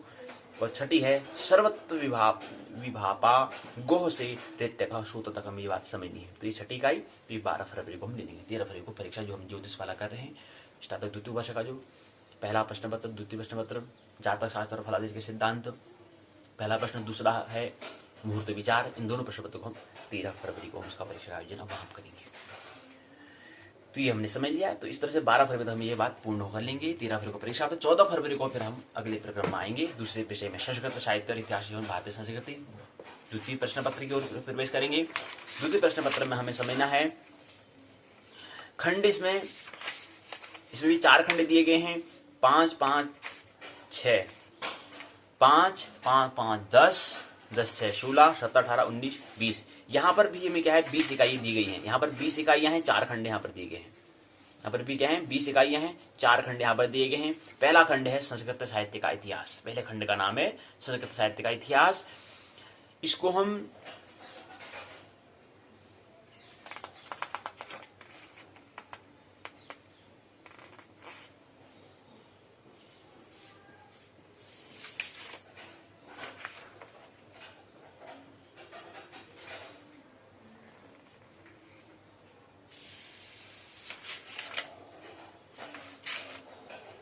संस्कृत साहित्य है पहला खंड का नाम। इसमें पहली इकाई है संस्कृत साहित्य का इतिहास। खंड 1 का नाम दिया है। इसके अंदर 5 इकाइयां हैं। पहली इकाई है आदि कवि से परिचय, समय, रामायण का मूल्यांकन। अब हम यहाँ पर क्या है, इसमें हम इस पुस्तक का नाम है संस्कृत साहित्य का इतिहास हमें समझना है, और भारतीय संस्कृति क्या है इसको हमें लेना है। तो इसमें पहले के नाम है संस्कृत साहित्य का इतिहास खंड 1। इसके अंदर पहली इकाई है आदि कवि। आदि कवि के अंदर उसका जो आदि कवि है उसका परिचय, उसके समय, रामायण का मूल्यांकन। आदि कवि इनकी वाल्मीकि की बात हो रही है, रामायण की बात हो रही है, रामचरित की नहीं, रामायण की। और इसको रामायण अगर राम का ही बारे में समझना है तो समझना, तो उसके लिए रामायण ही समझना होगा। जो मूल है उसका अनुवाद फिर बाद में गोस्वामी तुलसीदास जी ने किया, वो तो अनुवाद किया है, लेकिन मूल बात जो है आदि कवि वाल्मीकि रामायण को ही हमें समझना होगा, राम के चरित्र को समझने के लिए। तो पहली इकाई में आदि कवि से परिचय, समय, रामायण का मूल्यांकन पहली इकाई। दूसरी इकाई है व्यास परिचय। व्यास अर्थात महाभारत। व्यास का हमें समझना है तो हमें कृष्ण द्वैपायन को समझना होगा, और विभाजन किया तो इसलिए व्यास पड़ गया, तो यानी कि वेद व्यास को समझना है, तो उसको हमने व्यास एक उपाधि ने नाम दिया है। आदि कवि मतलब वाल्मीकि का नाम आदि कवि रखा है, और व्यास का नाम क्या है कृष्ण द्वैपायन। अब आदि कवि क्या है, इसमें पहला जो सूत्र आदि कवि इसलिए कह रहे हैं क्योंकि इसमें पहला सूत्र हुआ था मां निषाद प्रतिष्ठा तुम गमः श्वासती सम यत क्रौंचे मिथुनादेकम अवधिगाम मोहितम। वहां से क्या हुआ, इनको करुणा का जन्म हुआ, वहां से फिर आदि कवि कहलाए, फिर वहां से इनका काव्य का जिनका जन्म हुआ, इसलिए पहले ये मूर्ख थे। तो दूसरी इकाई है व्यास को। पहले में हमें वाल्मीकि को समझना है, उसका परिचय, समय, रामायण का मूल्यांकन अर्थात आदि कवि इसको हम कहते हैं। व्यास अर्थात कृष्णद्वैपायन वेद व्यास को समझना है, इसका परिचय, समय, महाभारत का परिचय। तीसरे में आता है कालिदास, परिचय, कृतिधन तत्व इकाई तीसरी में। चौथी इकाई में कालिदास के काव्य कला, नाट्य कला एवं उपमा कालिदास शिष्य को हम समझने का प्रयास चौथी इकाई में। पांचवी इकाई में महाकवि माघ का जीवन परिचय, माघ जो है उसका जीवन परिचय, समय कृतियों का महत्व। यहीं पर क्या है 5 खंड जो है संस्कृत साहित्य का इतिहास नामक खंड पूर्ण हो जाएगा। खंड दूसरे में संस्कृत साहित्य का इतिहास, फिर दूसरे भाग में खंड उसका 2 भाग किए हैं। इसके अंतर्गत फिर इकाई 1 में भारवी को समझेंगे जो आज हम कह रहे हैं।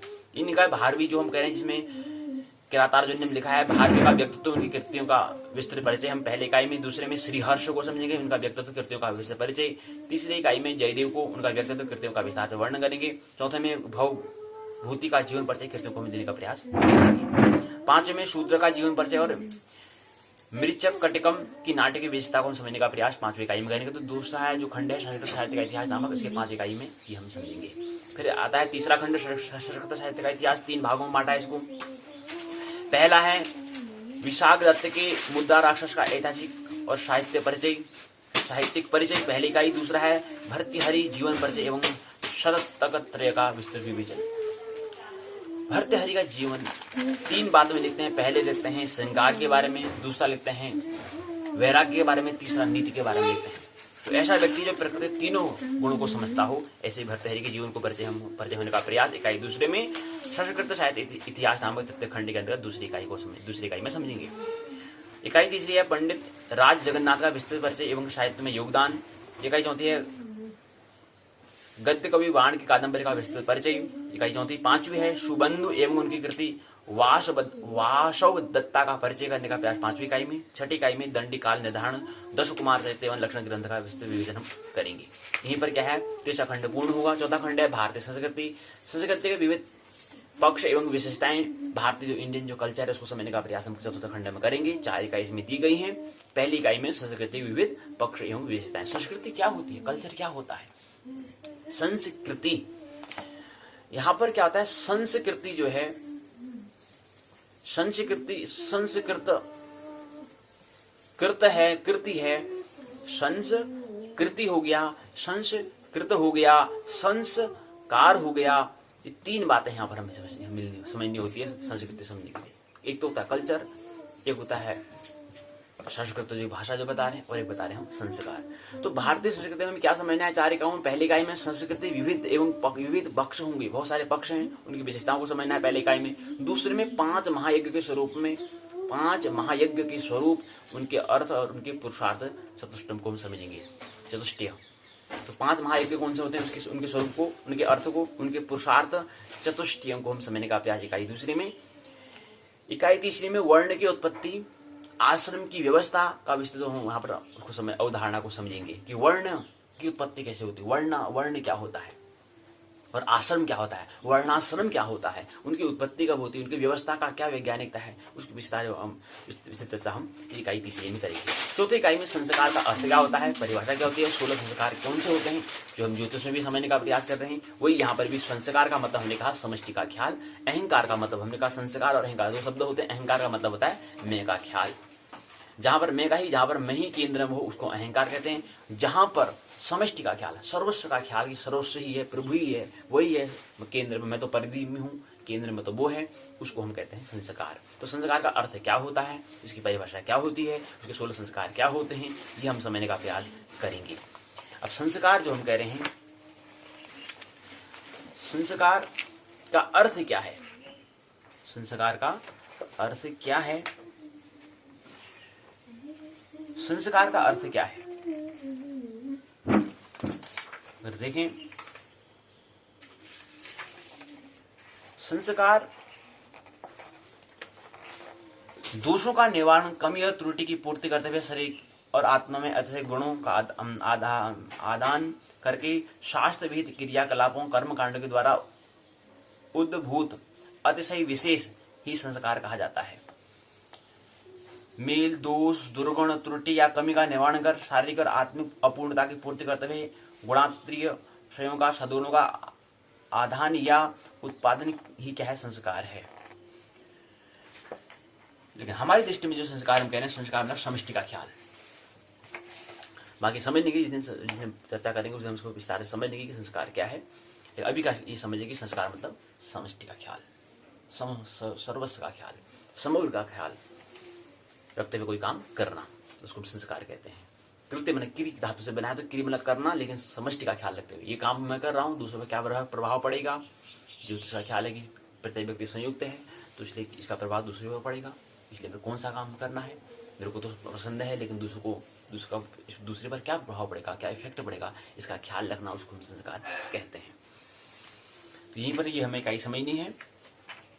20 इकाइयाँ। तो पहले प्रश्न पत्र स्नातक द्वितीय वर्ष का जो पहला प्रश्न पत्र है 19 इकाई उसमें दी गई हैं, 4 खंड दिए गए हैं। दूसरे प्रश्न पत्र में 20 इकाइयाँ हैं, 4 खंड दिए गए हैं, ये हमें समझना है।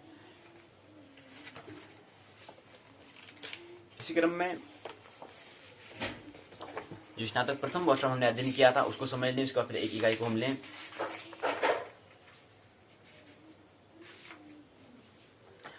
तो 12 एक बार हम देख लें कि 2, 3, 4, 5, 6, 7, 8, 9, 10, 11, 12 तारीख को क्या हो जाएगा, ये हमारा जो स्नातक द्वितीय वर्ष का जो पहला प्रश्न पत्र जो है पद्य गद्य एवं व्याकरण, ये पूर्ण हो जाएगा 12 तारीख को। उसके बाद 15 को, 12 के बाद फिर 13, 14 जो है 13, 14, 13 को, क्योंकि हमारे यहाँ पर 12 है, 13 को परीक्षा की, 14 को हो जाएगा। 12 को हमारा पूर्ण हो गया, उसके बाद 13 को परीक्षा होगी, 14 को हम करेंगे, 14 को हम खंड जो चौथा है लघु सिद्धांत कौमुदी संज्ञा प्रकरण जो है उस पूरे को एक साथ हम लेने का प्रयास करेंगे। 6 की 6 इकाइयां जो व्याकरण है उसको एक दिन में हम लेंगे, 14 तारीख को, 14 फरवरी को।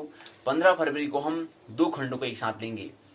एक खंड पहले में जो किरातार जो हम कह रहे हैं, पद्य काव्य जो हम कह रहे हैं, जिसमें भारवी को हमें समझना है, जो भारवी द्वारा जो किरात अर्जुन के बारे में जो समझना है, जो काव्य है उसको हम लेंगे, एक साथ लेंगे। और साथ साथ दूसरा कुमार संभव कालिदास के द्वारा जो लिखित है, जो रचित जो है उसको हम लेंगे। इसको हम 15 फरवरी को लेंगे।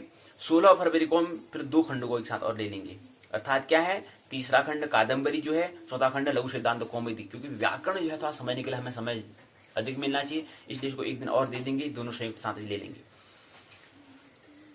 12 को पूर्ण हो जाएगा, 13 को परीक्षा होगी, 14 को हम करेंगे जो चौथा खंड लघु सिद्धांत कौमुदी व्याकरण को एक बार फिर पुनः हम 6 इकाई को ले लेंगे, एक बार हम पुनः उसको बारे में ले लेंगे, क्योंकि व्याकरण समझने में था समय मिलना चाहिए, इसलिए हम ले लेंगे 14 तारीख को।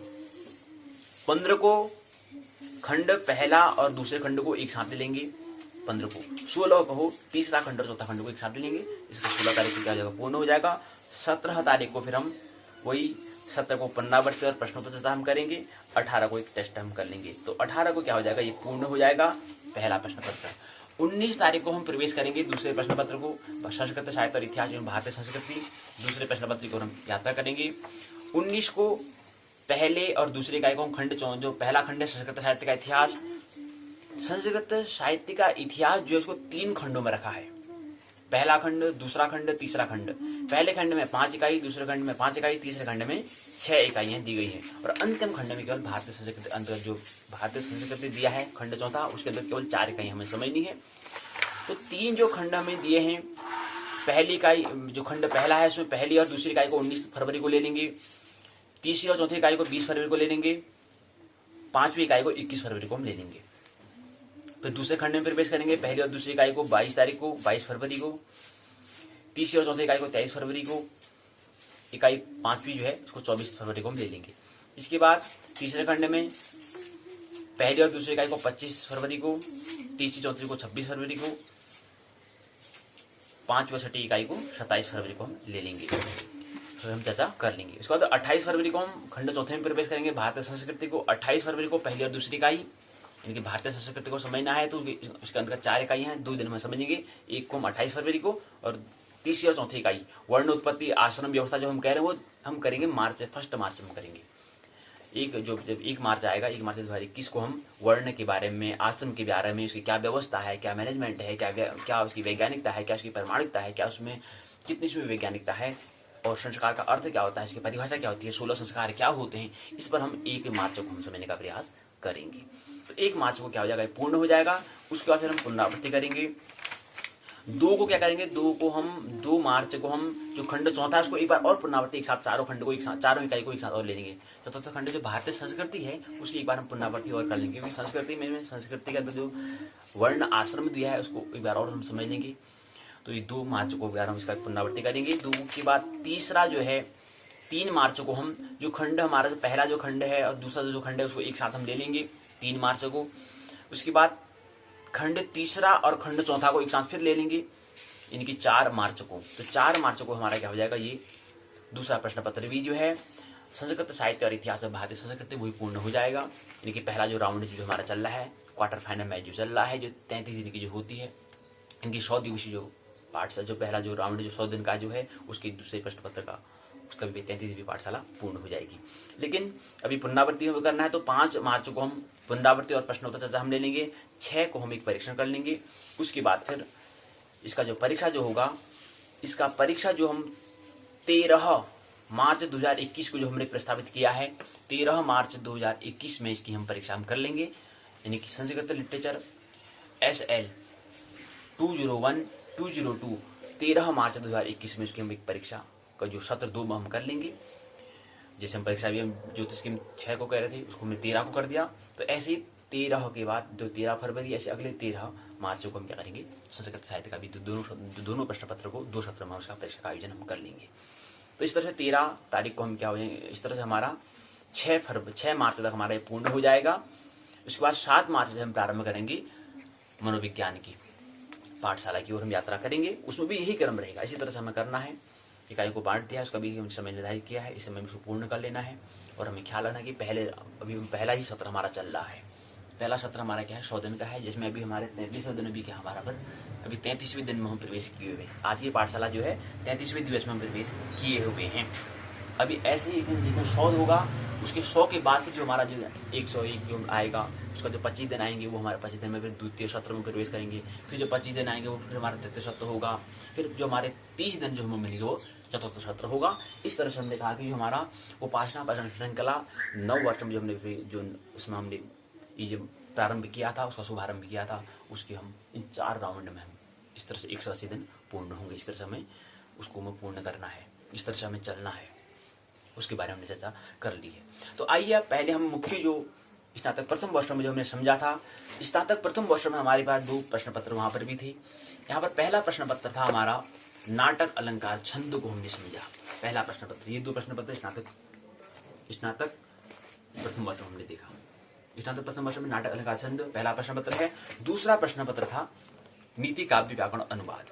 इन 2 प्रश्न पत्र को आइए इस पाठ्यक्रम को देख लें। फिर इस पाठ्यक्रम को देखने के बाद फिर जो इकाई 1 पर हमें चर्चा करनी है, बाहर भी को हमें समझना है, उसको समझते फिर पाठशाला को भाग को विराम देंगे, पाठशाला के भाग की ओर हम यात्रा करेंगे। नाटक अलंकार छंद इसमें है। नाटक अलंकार छंद में हमने कहा नाटक को समझने का, हमने ड्रामा हमने कहा जीवन भी एक ड्रामा ही है।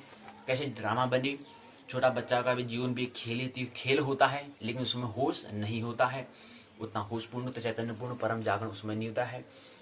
चैतन्य चेतना तो होती है लेकिन होश उसमें नहीं होता है। लेकिन हमारा जीवन फिर क्या हो, हम भी हमारा जीवन भी खेल जैसा बने, लेकिन उसमें हमारे साथ पीछे क्या हो, होश जुड़ा हुआ हो, अवेयरनेस जागरूक हमारा परम जागरण हमारा हो। तो जीवन भी एक नाटक है। नाटक के माध्यम से नाटक में पहला खंड था अभिज्ञान शाकुंतलम को हमने समझा।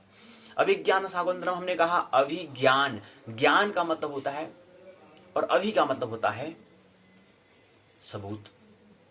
शाकुंतलम शकुंतला का जो एक चिन्ह जो बना, एक निशान, एक निशानी के तौर पर जो निशानी से उसको ज्ञान हुआ, उसको हमने अभिज्ञान कहा। पर कोई एक ऐसा बहाना जिससे हमें अपना ज्ञान हो जाए, जैसे हम यहाँ पर संस्कृत साहित्य बात कर रहे हैं तो ये भी एक बहाना है। जैसे हम पूजा कर रहे हैं, परमात्मा से मिलना, वो भी एक बहाना है, क्योंकि उसकी बहाने से हम क्या करते हैं, अपने आप से स्वाध्याय, अपने आप से क्या करते हैं, मुलाकात हम कर पाते हैं। वो बहाने से हम मुलाकात कर पाते हैं। अगर वो बहाना नहीं होता तो हम फिर अपने आप बैठते नहीं, कोई पूजा से पाठ करते ही नहीं कभी। तो पूजा पाठ करना, प्रभु को विस्मरण करना भी एक बहाना है, क्योंकि इसी बहाने से मैं क्या करता हूँ, अपने आप से मुलाकात कर लेता हूँ, इसी बहाने में अपना स्वाध्याय कर लेता हूँ।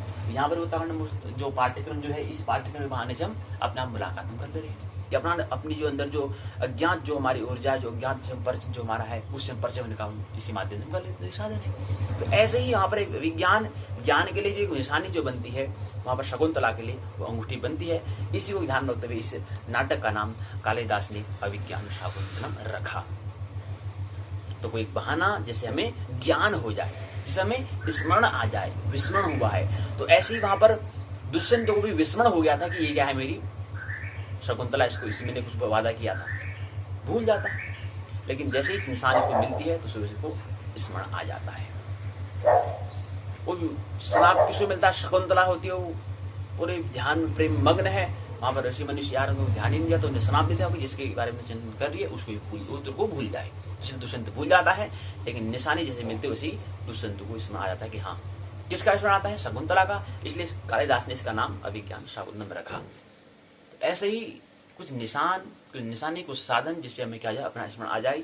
इसलिए काव्य जो अभिज्ञान शाकुंतलम जो नाटक हम कह रहे हैं वो विश्व में प्रसिद्ध है। इसलिए प्रसिद्ध है क्योंकि उसका नाम ही ऐसा है, अभिज्ञान शाकुंतलम, कि कोई ऐसा बहाना, कोई एक ऐसा निशानी जिससे हमें क्या जाए, ज्ञान हो जाए। जैसे दुष्यंत को, राजा दुष्यंत को शकुंतला का हुआ। ऐसा जीवन में भी हमारा कुछ ऐसा एक काव्य है, इसको हमें मस्तिष्क चिंतन नहीं करना है, इसको हृदय भाषा समझना है। कि वो प्रेम में अगर कोई हो जाता है कि प्रेम में काव्य है, ये काव्य नाटक को काव्य हृदय पूर्ण हमें समझना है। इसको मस्तिष्क चिंतन करके तो बात समझ में आएगी नहीं। तो प्रेम में डूबना पड़ेगा, डुबकी लगानी पड़ेगी कि हाँ शकुंतला एक दुष्यंत था, मिलते हैं, बिछोड़ते हैं, तो पूरे नाटक की छवि हमारे झलक उसमें होनी चाहिए। ऐसे जीवन में हम भी प्रेम पूर्ण हमारा होना चाहिए, तब जाकर समझ में आएगा ठीक वहां से कुछ बातें समझ आएंगी, तो वहां से कुछ हमें कुछ ज्ञान होगा, अभिज्ञान होगा, एक बहाना बनेगा, उससे हमें ज्ञान होगा। और शकुंतला को हुआ था तो हमें भी, शकुंतला का जब दुष्यंत को ज्ञान हो गया तो हमको भी अपना स्मरण हो जाएगा। इसीलिए इसका हम एक साधन बनाते हैं। ये क्या एक साधन है। तो नाटक अलंकार छंद प्रश्न पत्र जो स्नातक प्रथम वर्ष में था, पहला प्रश्न नाटक अलंकार छंद। नाटक में ये समझा कि अभिज्ञान शाकुंतलम को हमने समझा, इसमें पहली और दूसरी इकाई में, पहली इकाई में, दूसरी इकाई, तीसरी इकाई, चौथी इकाई, पांचवी, 6 इकाई है। पहले खंड में 6 इकाइयां थी, दूसरे खंड में अलंकार को हमने समझा। अलंकार के अंदर पहली, दूसरी, तीसरी, चौथी, पांचवी, छठी, 6 इकाई में हमने अलंकार को समझा। अंतिम में फिर हमने छंद को समझा। एक इकाई में हमने केवल छंद को समझा, जिसके अंदर 12-13 छंद दिए थी, उन छंदों को हमने समझने का प्रयास यहाँ पर किया। तो अभिज्ञान शाकुंतलम के लिए हमें समझने के लिए हमें कालिदास को समझा। पहले में उसका उद्भव कैसे होता है, नाट्य साहित्य का उद्भव विकास कैसे होता है पहले इकाई में। दूसरी इकाई में था अभिज्ञान शाकुंतलम थी कथा वस्तु के पात्रों का साहित्य चित्रण के बारे में समझा। ग्रंथ की नाट्य विशेषता हमने दूसरी इकाई में समझी। तीसरी इकाई में अभिज्ञान शाकुंतलम का प्रथम अंक जो है उसका मूल पाठ अर्थ व्याख्या को समझा चौथी इकाई में। तीसरी इकाई में, चौथी इकाई में फिर दूसरे और तीसरे अंक को हमने समझा। पांचवें में अभिज्ञान शाकुंतलम चौथे अंक को हमने समझा। छठी इकाई में हमने पांचवें अंक को समझा। छठा, सात, ये 7 अंक हैं अभिज्ञान शाकुंतलम में, क्या है 7 अंक हैं, लेकिन यहाँ पर 5 ही अंक हमें दिए गए हैं। तो 6 इकाई में हमने इस तरह से समझा। फिर दूसरे खंड में हमने अलंकार को समझा, अलंकार के सामान्य परिचय पहली इकाई में करा। दूसरी इकाई में अनुप्रास, श्लेष, यमक को समझा। अपनुति, व्यतिरेक, विभावना, 3 अलंकार को हमने तीसरी इकाई में समझा। चौथी इकाई में उपनारूपक, उत्प्रेक्षा, विशेष उक्ति को अलंकार को हमने समझा। उसके लक्षण, उसके उदाहरण क्या होते हैं ये हमने समझा। उसके बाद फिर 5वीं इकाई में अतिशयोक्ति, निर्देशना, तुल्ययुक्ता, अर्थोत्पत्ति के उनके लक्षण उदाहरण अलंकार को समझा। छठे इकाई में हमने स्मृति, भ्रांति, संदेह, दृष्टांत, अर्थ अंतर्न्यास को हमने समझा। उसके लक्षण, उसके उदाहरण क्या है ये हमने समझा। और अंतिम जो यहाँ पर हमारा जो है 6 इकाई इसमें दी गई थी। उसके बाद खंड दूसरा भी पूर्ण हो गया था। तीसरे खंड में हम प्रवेश किए। तीसरे खंड केवल छंद क्या है हमने समझा था। एक ही इकाई में हमने छंद को समझा। 13 छंदों को हमने समझा था, उनके लक्षण उदाहरण को हमने समझा एक इकाई में।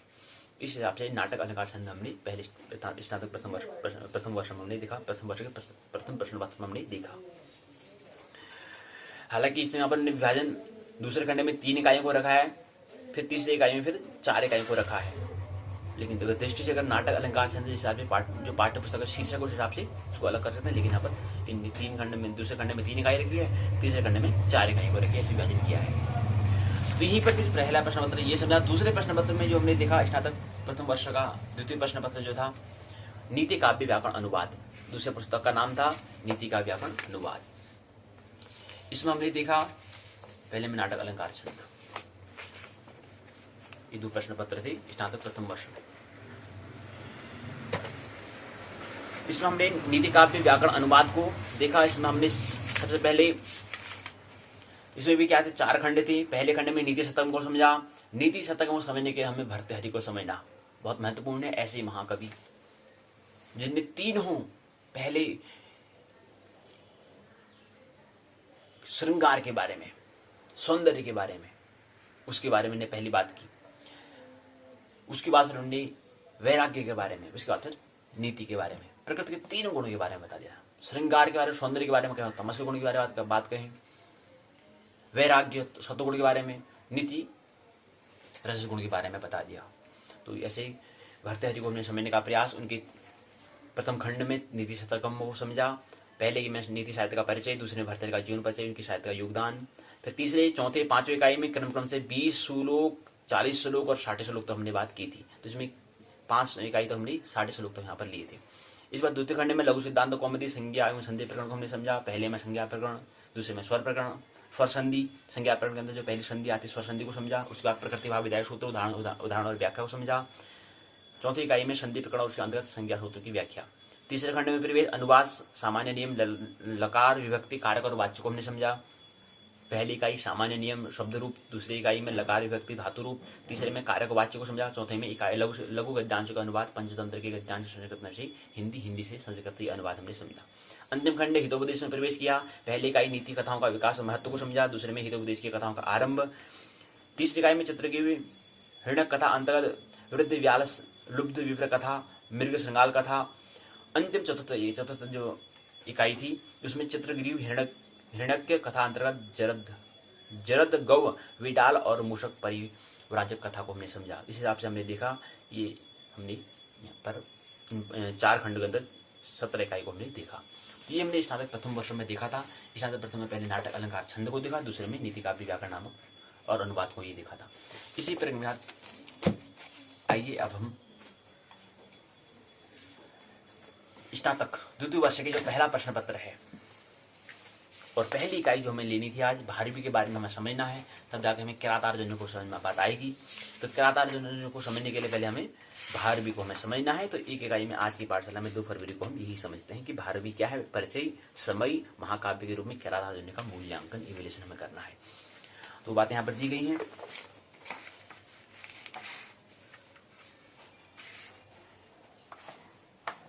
इकाई 1 है भारवी, परिचय, समय, महाकाव्य के रूप में किरात अर्जुन का मूल्यांकन। तो यहाँ पर किरात और अर्जुन के बारे में से संबंधित को ध्यान रखते हुए भारवी ने एक रचना की, एक कृत्य बनाया, एक रचना बनाई जिसका नाम उन्होंने रखा किरातार्जुन्यम। इकाई की रूपरेखा है प्रस्तावना, उद्देश्य, भारवी का परिचय और समय। इसके अंदर उसके चरण दिए हैं। पहले भारवी का जीवन वृत्त, दूसरे भारवी का समय, तीसरे भारवी का ग्रंथ, भारवी का साहित्यिक विशिष्टता। अब इससे पहले हमने कहा था कि यहाँ पर देख लें, इकाई 1 में क्या है, पहले चरण में प्रस्तावना, दूसरे में उद्देश्य, तीसरे में भारवी परिचय। इसके अंदर 2 भाग दिए गए हैं। पहले भाग में 1, 2, 3, 4 चरणों में, पहले भाग को 4 चरणों में समझेंगे, दूसरे भाग को 2 चरणों में हम समझेंगे। इसके बाद चौथे चरण में बोध प्रश्न होंगे। इसके भी 2 भाग हैं। बोध प्रश्न के भी क्या है, 2 भाग हैं। पहले भाग में 4 प्रश्न दिए गए हैं और दूसरे बोध प्रश्न दूसरा जो इसमें दूसरे भाग में 2, 2, 4, 2, 6 6 प्रश्न दिए गए हैं। बोध प्रश्न में 6 प्रश्न पूछे गए हैं। इसके बाद 5वें चरण में सारांश होगा, छठे में शब्दावली होगी, 2, 2, 4, 2, 6, 7 शब्द दिए गए होंगे। उसके बाद 7वें में निबंधात्मक सवाल होंगे, 2 सवाल होंगे और 2 सवाल खत्म करेंगे इकाई 1 को। इकाई 1 का नाम है भारवी जीवनी। भारवी का जीवनी को हम समझने का प्रयास। पहले इकाई में भारवी जो है उसका जीवनी को हम समझेंगे, उसकी बायोग्राफी को हम समझेंगे, तब जाकर उनके किरातार्जुन जो अगला जो सर्ग जो दिया गया है उसके अगली इकाई में उसके बारे में हम उनकी जो रचना है, रचना के बारे में हम समझेंगे। उससे पहले भारवी को हमें समझना होगा, तब जाकर उनकी रचना समझ में आएगी। वही यहाँ पर पहले इकाई में हम भारवी को समझेंगे। तो भारवी है परिचय और समय, भारवी का जीवन वृत्ति क्या है, भारवी का समय क्या है, भारवी का ग्रंथ, भारवी का साहित्यिक विशिष्टता क्या है, साहित्य में उनका विशिष्ट क्या है, महाकाव्य के रूप में किरातार्जुन में इसके महाकाव्य का लक्षण क्या है, ढंग क्या है उसका किरातार्जुन का किरातार्जुन जो है उसकी महाकाव्य है, उसको तत्व क्या कैसे है महाकाव्य, उसके बारे में समझने का प्रयास यहाँ पर करेंगे। फिर सारांश शब्दावली होगी, बोध प्रश्न के उत्तर होंगे, संदर्भ सूची होगी, उपयोगी पुस्तकें होंगी, निबंधात्मक प्रश्न होंगे। बाकी जो इकाई की संरचना जो रूपरेखा जो बनाई है वो सभी, चाहे प्रश्न पत्र, चाहे विषय, चाहे ज्योतिष का हो, चाहे संस्कृत साहित्य का हो, चाहे मनोविज्ञान का हो, लेकिन रूपरेखा की जो बनाई है एक ही तरीका है उनका बनाने का। पहले प्रस्तावना, उद्देश्य, परिचय, भारवी का परिचय, फिर वहाँ किराता जो विषय जो होगा उसके बारे में, प्रसंग के बारे में बताया है। फिर शब्द सारांश, शब्दावली, बोध प्रश्न का उत्तर, संदर्भ ग्रंथ सूची, उपयोगी पुस्तकें, निबंधात्मक प्रश्न। तो इकाई की संरचना सभी विषय में एक जैसी है, सभी प्रश्न पत्रों में एक ही जैसी उन्होंने की गई है, रूपरेखा जो स्ट्रक्चर बना है।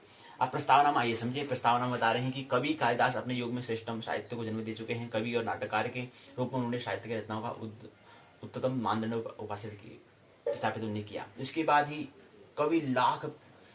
कवि लाख प्रतिभा संबंध होते हुए भी उन मानदंडों का स्पर्श न कर सके। परिणाम स्वरूप अपने अस्तित्व के प्रदर्शन के लिए कवियों में चमत्कार और विद्वता का श्रृंगार लेकर अलंकरण की प्रवृत्ति को जन्म दिया। समय की गति के साथ परिग्रस्त संस्कृत शैली, अत्यंत गूढ़ उपमाओं, जटिल वाक्यों, रचनाओं के कारण भाराक्रांत हो उठी। कविता की आत्मा इस नगर के नीचे कुचल कर रह गई। परवर्ती युग के कवियों ने पांडित्य, प्रदर्शन, वाक चातुर्य, अनुकरण का पथ अपना लिया। इन कवियों में आता है भारवी, इसमें आते हैं जिसके बारे में बात करेंगे। फिर माघ आते हैं, श्रीहर्ष आते हैं। ये कवियों का नाम यहाँ पर आता है, उल्लेख होता है। इन कवियों में भारवी का निसंदेह एक उच्च कोटि के कवि हैं। उनका एकमात्र महाकाव्य किरातार्जुनीयम ही नहीं, संस्कृत साहित्य के वृहद त्रयी के अंतर्गत अग्रणी रूप में रखा जाता है। वृहद त्रयी के अंतर्गत उनको अग्रणी रखा जाता है। यही समझने का प्रयास इकाई में करेंगे। सर्वशास्त्रमय कवि कुलभूषण भारवी का संपूर्ण रूप में ज्ञान प्राप्त करने का प्रयास इकाई में हम करेंगे। भारवी का जीवन परिचय, उनके कृतित्व और महाकाव्य के रूप में उनकी रचनाएं, रचना जो है किरातार्जुनीयम का स्वरूप यहाँ पर समझने का प्रयास करेंगे। उद्देश्य 1, 2, 3, 4 उद्देश्य को लिया है कि परिचय होने का प्रयास, उनका जो किरातार्जुनीयम नामक जो महाकाव्य उससे परिचय होने का प्रयास करेंगे। उनके लक्षण क्या होते हैं, उनके विषय प्रश्न क्या है, उन प्रश्नों का उत्तर हम देंगे। भारवी का विषय क्या है, उन प्रश्न भारवी विषय क्या है, किस विषय पर बात करें, उस प्रश्न का उत्तर यहाँ पर दे सकते हैं। 4 यहाँ पर इसके उद्देश्य दिए गए। फिर भारवी परिचय और समय, उनका परिचय और समय के बारे में यहाँ पर दिया गया है। भारवी का जीवन वृत्ति क्या है, उसके बारे में यहाँ पर दिया है। भारवी जो है, भारवी ने किरातार्जुनीयम महाकाव्य के रचित के रूप में संस्कृत महाकाव्य के इतिहास में कालिदास के बाद भारवी का नाम आता है। तो सबसे पहले हमने स्नातक प्रथम वर्ष में हमने देखा था अभिज्ञान शाकुंतलम, हमने एक नाटक को पढ़ा था। उसके लिए नाटक किसने लिखा था, कालिदास ने लिखा था। इसी प्रकार से यहाँ पर भारवी ने दूसरे कवि के नंबर में, दूसरे क्रम में भारवी आते हैं। पहले कालिदास, दूसरे क्रम में फिर भारवी। भारवी का जीवन वृत्त क्या है, इसको बताने का प्रयास यहाँ पर किया गया है कि संस्कृत के अन्य महान कवियों के समान भारवी के जीवन वृत्त में संबंध में अनेक कथाएं हैं, अप्रमाणिक सूचनाओं के समुदाय प्राप्त हैं। दंडी के द्वारा रचित अवंती सुंदरी कथा नामक ग्रंथ का कुछ अंश यहाँ पर प्राप्त होता है। उसी के माध्यम से उनके बारे में हम बताने का प्रयास करेंगे। भारवी का समय क्या है, समय के बारे में यहाँ पर दिया गया है कि समय 683 ईस्वी के करीब हुआ था। शक संवत 556 के बीच में उनका जन्म हुआ है। यहाँ पर भारवी का समय के बारे में बता दिया। इस चरण में अगले चरण में आता है कि भारवी का ग्रंथ क्या है। किरातार्जुनीयम यह भारवी का एकमात्र उपलब्धि कृति है, अर्थात कृत्य है, अर्थात रचना है। विचित्र मार्ग और कलावाद का प्रवर्तन करने वाले इस महाकाव्य में 18 सर्ग दिए गए हैं। 18 सर्ग में 18 अध्याय हैं। और हमारे यहाँ पर स्नातक द्वितीय वर्ष का जो पहला प्रश्न पत्र है, केवल इसमें एक ही अध्याय को हम समझेंगे, एक सर्ग। हमने कहा ना कि किरातार्जुनीयम सर्ग 1, यानी कि पहला जो सर्ग है, जो पहला अध्याय है, पहला जो चैप्टर है, उस चैप्टर को हमें समझना है। लेकिन कभी प्रश्न आ जाएगा कि किरातार्जुनीयम के रचयिता कौन है, तो हमें ख्याल ले इसका उत्तर होगा भारवी। और कभी कभी प्रश्न पूछा जाएगा कि किरातार्जुनीयम में कितने सर्ग हैं, तो 18 सर्ग होते हैं। ये प्रश्न भी तैयार हमें करना है, साथ साथ सत्र कार्य भी हमें साथ में लेना है। अभी 20 प्रश्न आएंगे तो वहां पर पूछ लेंगे, कुछ भी पूछ सकते हैं। तो हमें तैयार करना है कि महाकाव्य में क्या है, किरातार्जुनीयम काव्य है कि महाकाव्य है, तो बताओ। तो वहां पर हमें बताना होगी कि महाकाव्य है। तो ये बारे में, इसके बारे में किरातार्जुनीयम जो है, किरात किसका नाम है, विकल्प दे देंगे। तो किरात का मतलब होता है शिव का नाम। शिव का दूसरा रूप, वहां पर जब अर्जुन अज्ञातवास वनवास गए थे, 12 वर्ष का, 1 वर्ष का अज्ञातवास, 13 वर्ष का जो वनवास मिला था, उसमें क्या है, शिव से मुलाकात उनकी होती है। तो ये पूछ लेंगे। आप पूछेंगे पहले सर्ग में क्या है, दूसरे सर्ग में क्या है, तीसरे सर्ग में क्या है। भाई 18 सर्ग तो बता रही हो, लेकिन उस सर्गों में क्या क्या चीज बताई गई है उसके बारे में बताओ। तो बताएंगे कि इसमें 18 सर्ग जो भारवी के द्वारा जो रचित रचना जो है किरातार्जुनीयम, इसमें 18 सर्ग हैं। तो इसमें 18 सर्ग में जो पहला सर्ग है उसके बारे में क्या दिया है। अब जो हम किरातार्जुनीयम कह रहे हैं, इसके बारे में तो समझो कि इसका मतलब क्या है, ये कैसे बना है। तो इसलिए कह रहे हैं कि यहाँ पर जो किरातार्जुनीयम जो है, किरात जो है, किरातेश्वरी शिव, यानी कि शिव का वेश होता है।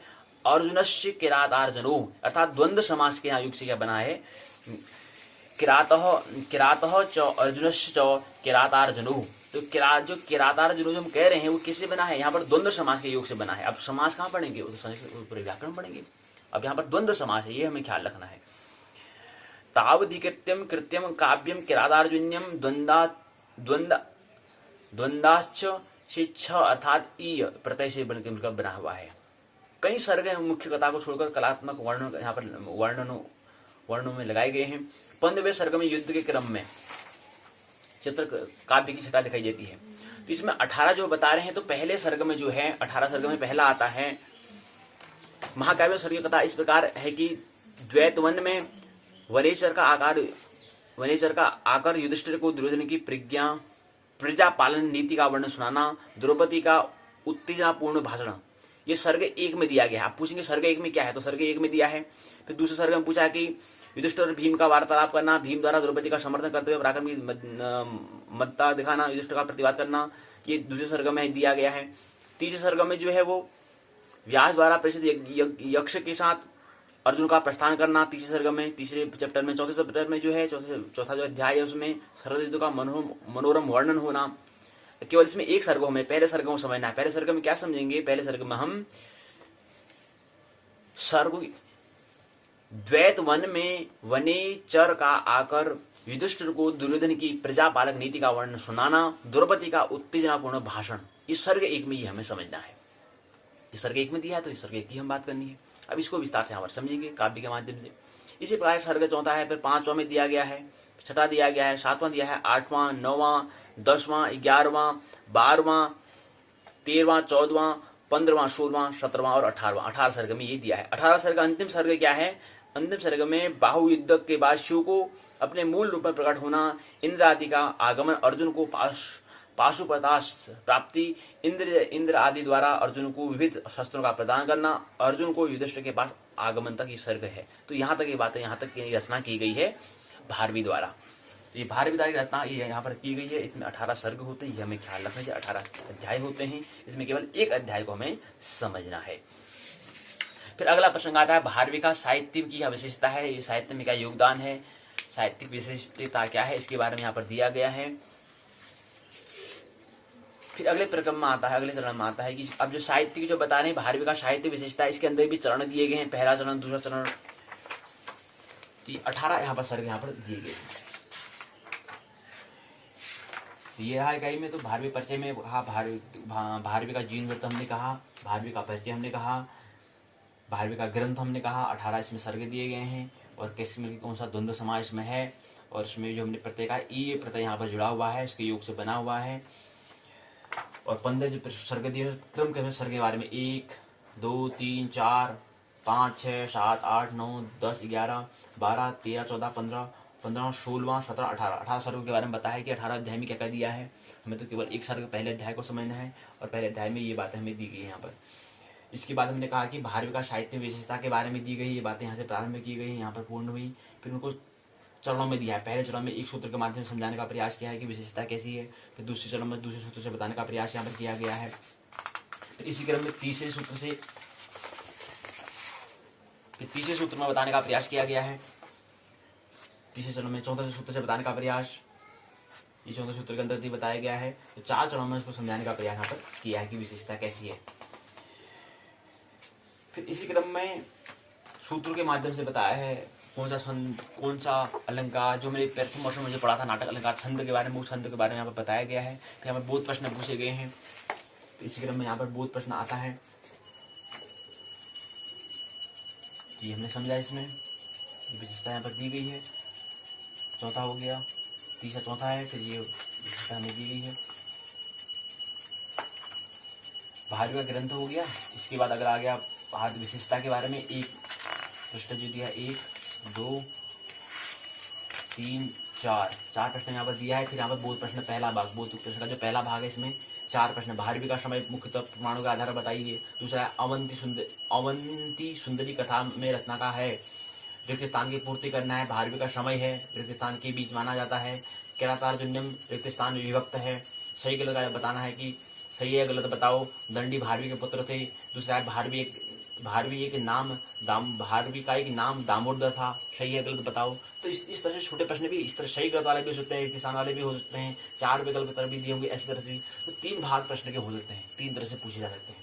फिर क्या है, अगला चरण आता है, अगला भाग आता है महाकाव्य के रूप में। अभी ये बताया ना 2 भाग हैं, पहले में हमने कहा कि ये है, दूसरे में भी इसकी 2 बातें यहाँ पर दी गई, भारवी ये जो दूसरा भाग हमने कहा, दूसरे भाग में 2 बातें समझनी है। महाकाव्य के रूप में किरातार्जुन ने दिया है, तो पहला भाग पहला चरण है महाकाव्य का लक्षण क्या है, इसका ढंग क्या है, उसके बारे में बताया गया है। फिर अगला क्रम जिसमें क्रम जो दिया है, इस क्रम में दूसरा चरण जो है वह है, अब जो पहले बताने की जो लक्षण जो है, लक्षण को बताने का ही प्रयास पूरी यहाँ पर किया गया, सूत्र के माध्यम से बताने का प्रयास यहाँ पर किया है। दूसरे भाग में है किरातार्जुन्यम महाकाव्य के रूप में कैसे है। तो याद है कि किरातार्जुन्यम कैसे है महाकाव्य, बताओ कैसे है महाकाव्य, कहने से थोड़ा होता है, बताओ पूर्व करके बताओ कि इसे लक्षण बताओ, उसके ढंग बताओ कि वाकई में इसको वाकई एक महाकाव्य है। तो एक दूसरे में यही पूछा कि किरातार्जुन्यम का महाकाव्य है कैसे है। तो ये प्रश्न इस सूत्र के माध्यम से हमें बताना पड़ेगा, वहाँ पर प्रश्न में पूछेगा तो हम इस सूत्र बताना पड़ेगा। देखो इस सूत्र में ही है कि महाकाव्य का लक्षण दिखा रहा है, ढंग है, इसलिए कह रहे हैं कि ये क्या है, महाकाव्य है। अब फिर दूसरा भाग आता है, बोध प्रश्न में 1 2 3 4 5 6 प्रश्न पूछे हैं। किरात विधारी कौन है, शिव है। यहाँ पर महाकाव्य किस में निबद्ध है, कौन से में, सर्गों में निबद्ध है।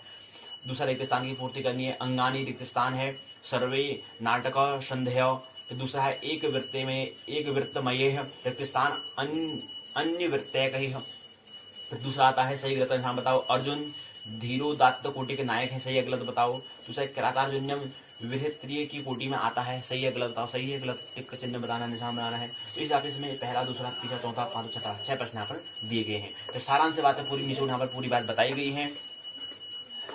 सारांश बात ये बताइए कि क्या है, सारांश बात को समझ लें।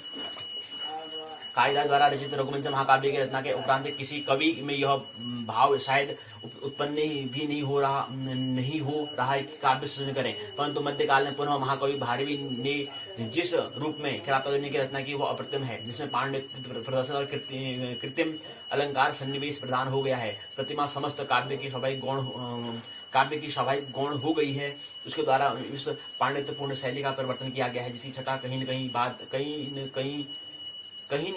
बाद के कवियों में यत्र तत्र दृश्यवंत हो रही है। इस इकाई के माध्यम से महाकवि भारवी के जीवन तथा उनके कृतित्व किरातार्जुन्यम जो रचना इनकी है जो है पर हमने यथासंभव प्रकाश डालने का हमने प्रयास किया।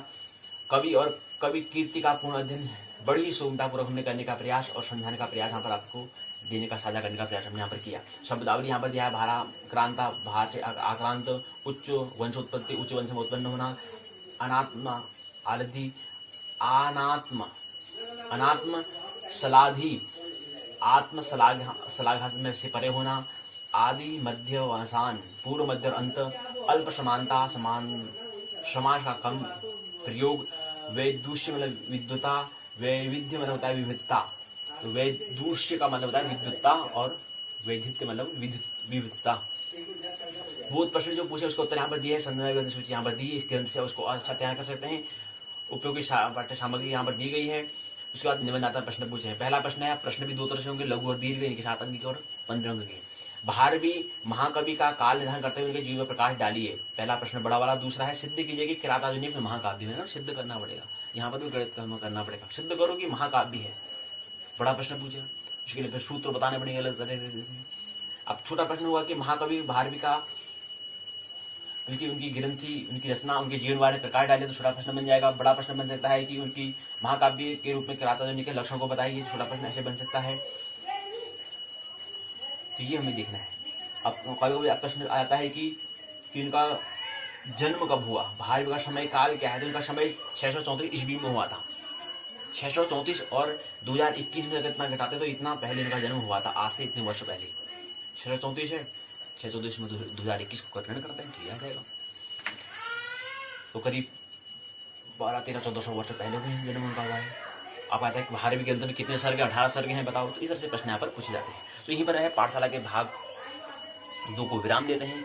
कल की पाठशाला हम समझने का प्रयास करेंगे, एक बार और उसको हम देख लेंगे, उसके बाद श्लोक की ओर हम प्रवेश करेंगे। तो 18 सर्गों की बार हम देख लेंगे। उसके बाद क्रम से कल की पाठशाला में 2 इकाई में हमें समझना है कि 30 श्लोक तो हमें से बात समझनी है।